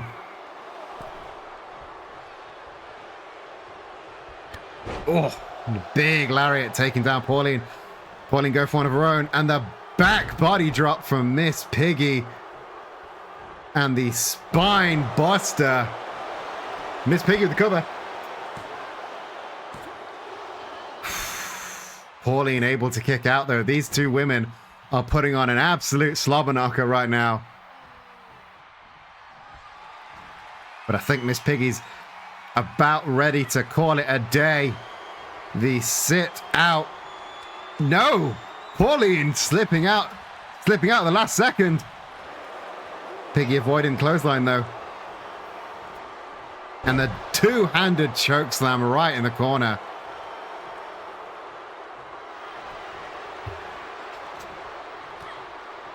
These two women, I thought this was going to be a simple match, but Miss Piggy with the spear. You were a fool. I was a fool. Again, the women's division never disappoints. Power slam there with Miss Piggy with the cover. Pauline not ready to call it a day just yet. Slobber knocker indeed. Rachology, welcome to the show. Yeah, I get the feeling that they're both tiring as well. They're both running to the end of their tether, but neither one wants to call it quits.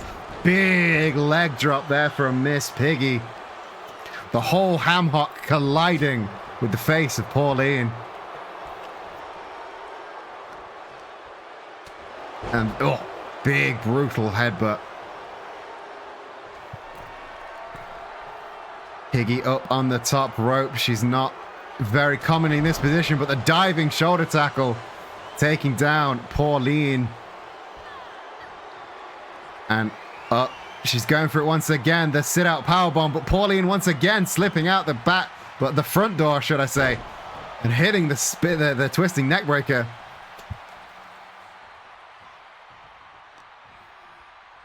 Pauline looking to maybe close up shop with this one. I think she's going for a second. The Maya Rampage bouncing off that top rope and driving the head of Miss Piggy into the mat. Gets the cover. And that is it. Maya Pauline takes the win. Well, quite frankly, that could have been main event. Mm-hmm. That, oh, I think we all need a smoke after that one. One hell of a match. I said, didn't I? Didn't I warn you? It was going to be brutal. You did indeed. You said it was going to be brutal, but I just didn't expect, again, I think there was a moment in that match where the two women realized that their relationship is more than just this petty squabble, and I think this is the start of a fantastic rivalry between Miss Piggy and Pauline. I'm very interested to see what they do in both the near and far future. Yeah. I think if they could put their differences aside, I think they could make an incredible team. Yes, they could dominate the women's division if they were able to work together. The Red Dress Alliance, perhaps. I just don't know if their personalities would ever. I just don't know if they've got personalities that would make a tag team possible. No, they are. If they could make it work, they would be unstoppable.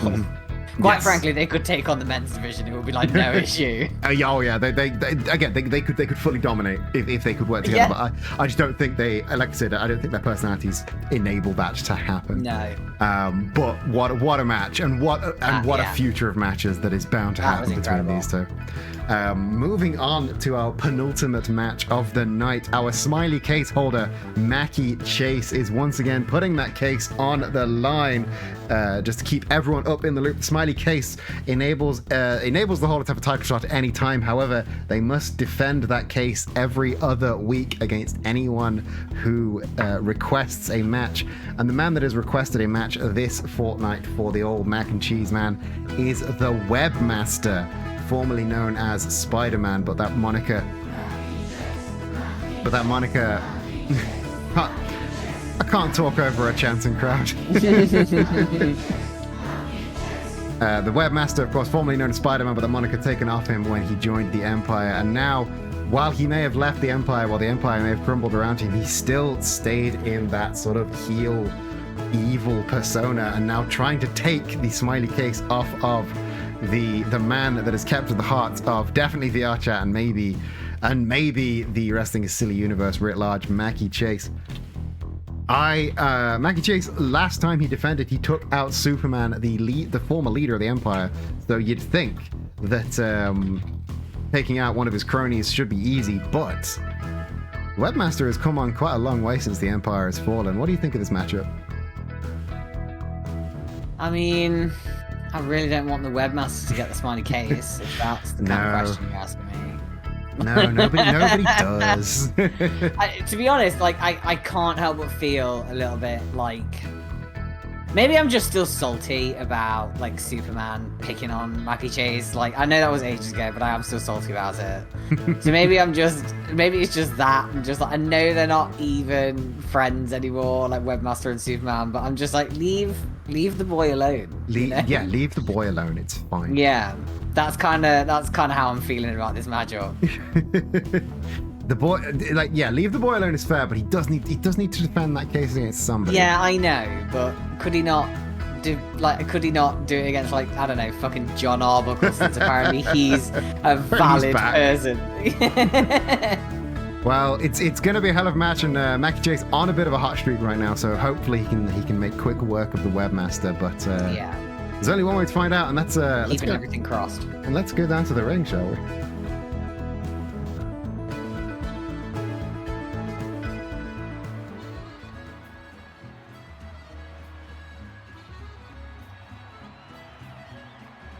The following contest is scheduled for one fall and is for the Money in the Bank contract.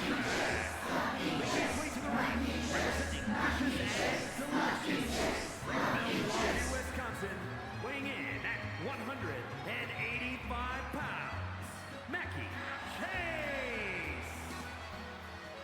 Well and truly captured the hearts of both the live crowd and the Twitch chat crowd. Yeah. Everybody loves our mac and cheese hero. Yeah.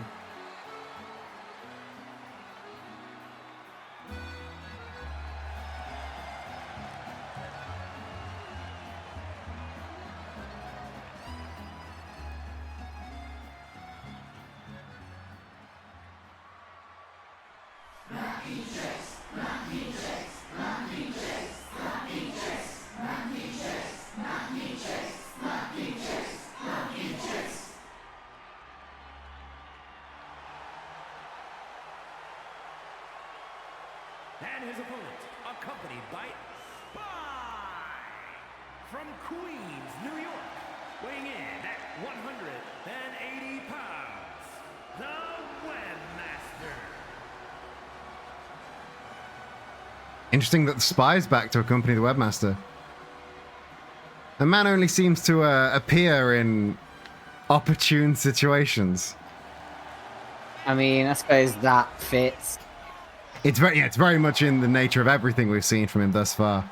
Yeah.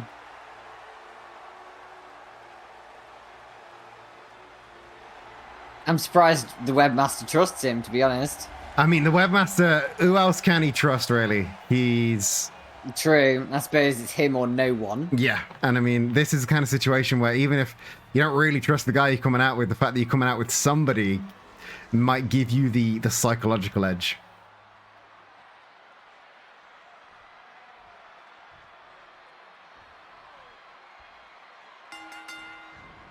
Oh.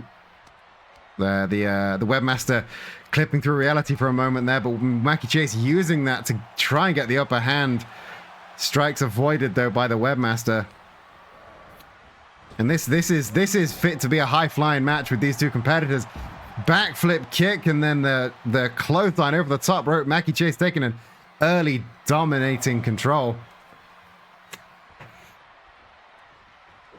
Oh, and the springboard into the Casadora, into the Bulldog. Beautiful athletic showing by the Webmaster. Gets the waistlock and throwing Mackie into the corner. Bandera by Mackie, but Webmaster able to Tiger feint kick around that turnbuckle. Beautiful, beautiful combination by the Webmaster. I mean, I know I don't like him, but it's impressive. And the Webmaster with that back elbow, stopping Mackie Chase getting any sort of blow, but Mackie Chase coming back with a beautiful DDT. Hitting the ropes, hooking those shoulders. Gets the spin into the tiaras, taking down the Webmaster. Everybody on their feet from Mackie Chase.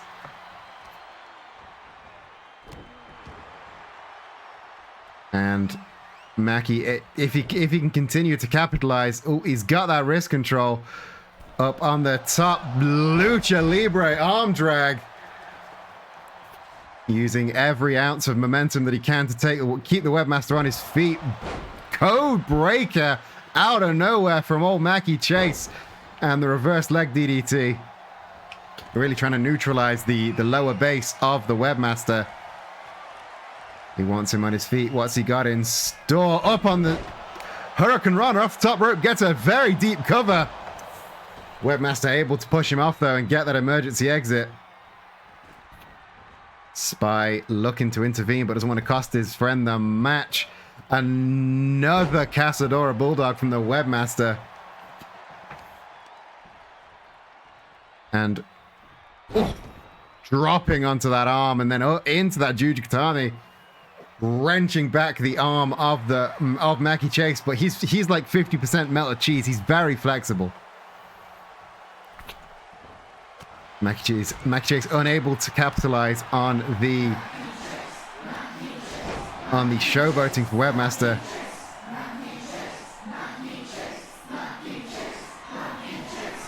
Oh, wrist control. I think he was trying to go for that arm drag again, but Webmaster dodge ducking and diving his way through to hit that drop kick. Oh. And a leg drop onto the thigh of Mackie Chase.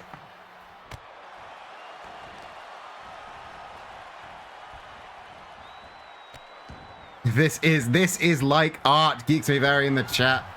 I mean, these two are some of the smoothest, some of the most fluid, high-flying wrestlers, but they're made in Japan from the Webmaster. And the Webmaster gets the win. Ooh. Do you know fucking what? I knew in my bones that was gonna happen. Mm-hmm. I hated that. That was horrible. That was that made in Japan. I think he calls that the spider bite, and it took a big bite out of Mac and Cheese Man. And our new smiley case holder is the Webmaster. My boy just never.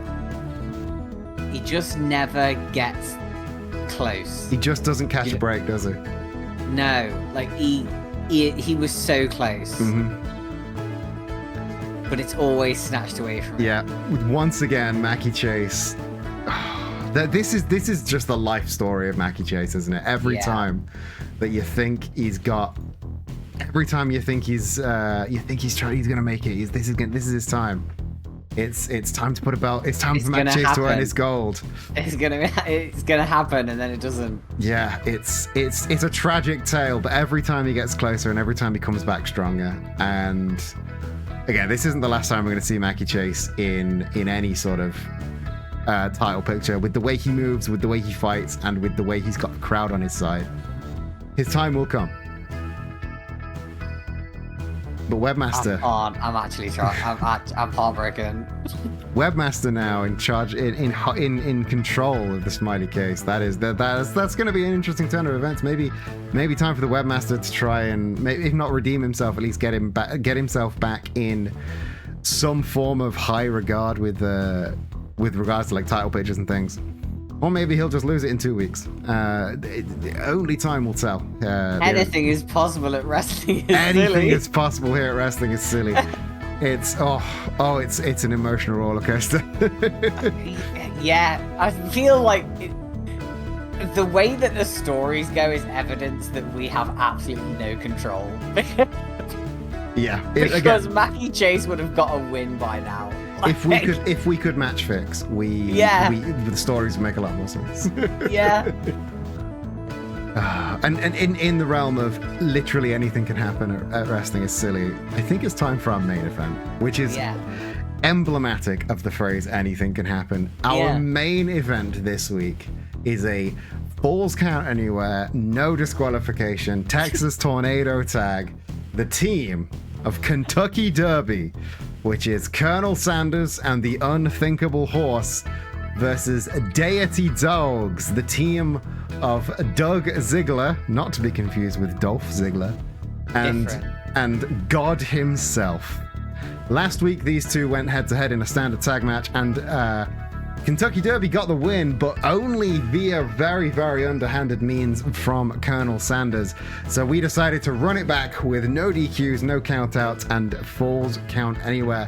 Last week, the Colonel exploited a countout and a legal man situation from the regular tag rules to get the win for Kentucky Derby. So we thought they needed a fair match with none of those exploits able to be exploited anymore. This is going to be one hell of a main event. Back to old school Wrestling is Silly tornado tag matches. What do you think of this matchup? I mean, what is there to even say? These are Deity Dogs, one of our oldest tag team. One of our oldest tag teams. And they've basically always been in the title picture. Mm-hmm. You know, that they consistently bring out just banger after banger match. Mm-hmm. Kentucky Derby, a younger team, but no less fierce. I mean, you know, one member is, I think he's lost. He's only had like 3 losses or something like that. And he had like the longest, no loss record. Yeah, like he had our longest title reign. He had like our longest no loss record. He was undefeatable for so long until Harriet Dubois came in and like fucked that up. You know, and then there's the horse, who is a massive horse. So he is the horse. What more can be said? Yeah, I mean, like physically he's a huge horse, and then like mentally he's unthinkable. Like how are you supposed to win against that? How do you plan for that? Yeah. This is. I mean, you can't even think about it. He's unthinkable. This is going to be one hell of a match. Yeah. I think there's been enough talk. I think it's time for the main event. Yeah.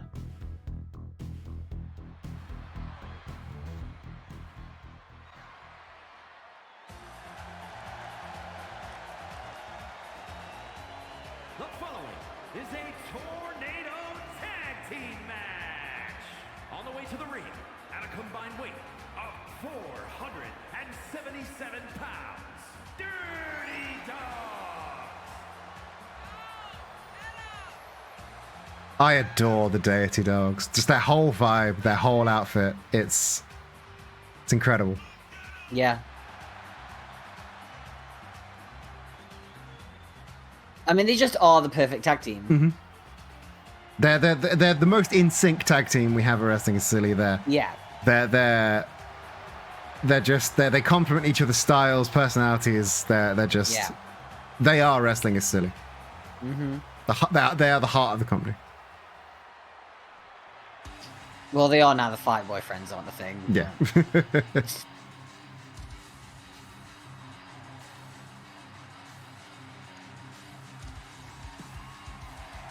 opponents at a combined weight of 787 pounds, the Dream Team.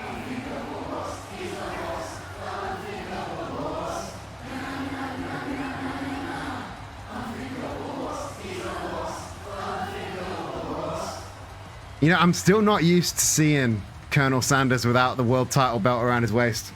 Yeah, it's a bit weird, isn't it? Mm-hmm. It was synonymous with him for the longest time. We couldn't get the damn thing off him. Mm-hmm.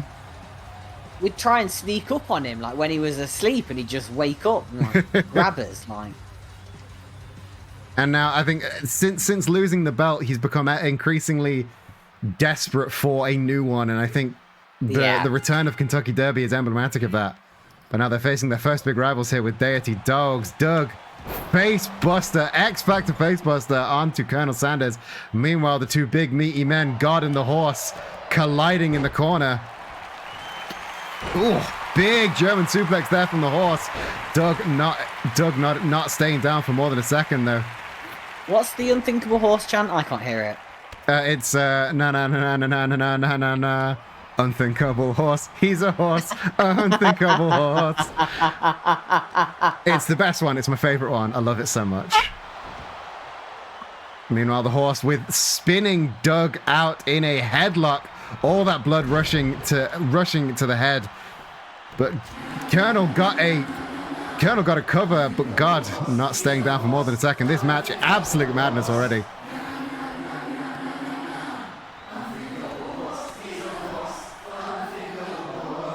Doug rolling out to the outside. Meanwhile, thrust kick from the Horse onto God on the.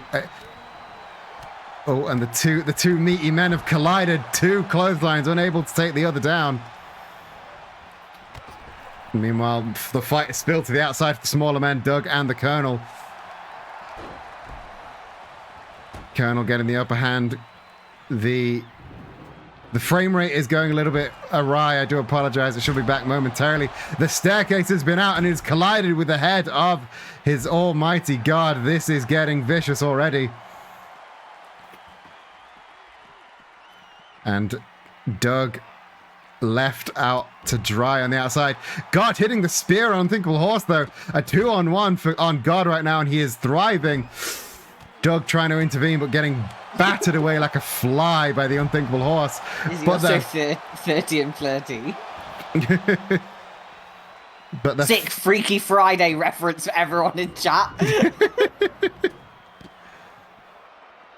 And the Horse taking apart the other staircase now, but not quite striking with it just yet. Kentucky Derby both in control right now, but Doug going for a very, very big abdominal stretch there onto God. The Horse trying to break it up as best he can, but God slam dunking the Horse, driving his face into those mats. And the cover on the outside from God. Again, this is falls count anywhere. They do not have to end the match in the ring. And Doug again going for the abdominal stretch. The big octopus hold now on the Horse. Colonel cannot intervene. Oh, just about. The Horse has started a really difficult Jenga set. Like, trying to build a new staircase out of smaller staircases. And now both Deity Dogs teaming up on the Colonel. The Colonel with the leg lariat taking God down. And throwing Doug back into the ring for the Horse to deal with. This is so far a dominant performance from the team of Kentucky Derby. Oh, brutal forearm from the Horse taking Doug out. But Doug avoiding the tope con hero from the Horse, turning his attention over to Colonel Sanders, that brutal side suplex. And God getting hit with the snake eyes on the apron, the hardest part of the ring. God bouncing back. Oh, this is a bad place for Doug, getting hit with the vertebreaker on the outside. Oh, absolute brutality there from the Unthinkable Horse. Doug somehow able to get back to his feet. Oh, avoids the clothesline. Doug going for some plunder. So God going for some plunder into the ring, but the Colonel stopping him. God did not abandon Doug. God just trusted that Doug knows what he's doing. Oh, Colonel with the cover. God able to break free, but just at the last second there. That was a very near fall for God. Oh, Colonel and Doug crossing paths, neither one finding their target. Oh, brutal clothesline there from Colonel Sanders, and the running super kick to God. This is a tricky position for Doug. I think Doug might have his foot trapped in that barricade. Oh, and it's wrenched out there by the Colonel. Oh, roundhouse kick avoided by Doug inside the ring. And the rudimentary body slam there from the horse, leaving God out to dry. And now the Colonel going for the vertebreaker. Oh, no. Spinning out into a facebuster instead. Doug Ziggler getting covered. This could be it for Doug. Oh, shit. And that is it. Kentucky Derby proving they didn't need the tricks to win. Here are your winners, the Dream Team. Kentucky Derby getting the win. That was... Well done. Yeah. And yeah, pinned him in the center of the ring. Couldn't get more legal than that. Kentucky Derby. I mean, it's fair to say the Colonel is back. He is back in full force. That was an absolute barnstormer of a main event to top off an absolute fantastic show. Thank you to everybody that has come to watch Wrestling is Silly this week. See all of the fallout from that. You just have to tune in next time. Same time every single Wednesday here at 7 p.m. British Standard Time. We are in the run-up to Graveyard Smash, our Halloween special, which will be taking place on the 25th of October. Until then, it is business as usual every single week. And if you want there to be even more Wrestling is Silly, if you want a secondary show, Wrestling is Silly Punchline will launch when we hit that £100 a month on Ko-fi.com/Wrestling is Silly. So if you want an extra hour of Wrestling is Silly goodness every single week, that is the place to support us and help that happen. Thank you. Oh, I like getting cheered for. Thank you to everyone who has come out and hung out with us today. Dazzle RGB, Spicy Meatball, thank you both for following and becoming part of the Wrestling is Silly crowd. We are going to find somebody to raid into right about now. I've run out of steam. That was I'm all out of energy after that. Yeah, that was a lot. That was a lot. We'll be back for more every single week. Tell you what, we're gonna raid into. That's how shows work. That is shush. Look, yeah. I'm trying to find somebody to raid into. I'm all out of energy after 2 hours of commentary. Yeah, that's totally fair. I'm trying to wrap up the show at the same time. It's a lot, okay? It's a lot. Yeah, you've got a lot of pressure on your shoulders. Nobody quite appreciates how difficult your life is. It's very hard. Very, very hard. Our friend Tiny T14 is doing a 2-year affiliate anniversary stream, playing The Last of Us Part 2. Should we go say hello to her? Yeah, let's go. Let's go and do that, shall we? Tiny T14, a channel we found when we were attempting to find a Yakuza stream a few weeks back. Very, very lovely stream. That is your raid message. If you would like to, even if all you do is go and drop the raid message in and run away, that's all I desire from you. But until then, Venom Rashid 6, thank you for joining us. I hope you've not just got here because we're literally just about to raid out, but hopefully you'll be back next time, because it is the end of the stream. So as usual, buck in here, buck afar, wherever the buck you are, hoping you're having a fantastic rest of your day. I will see you. Never gets less dorky. I will see you in the next stream. I hope you know that. I love it, and I love you. Bye. Bye.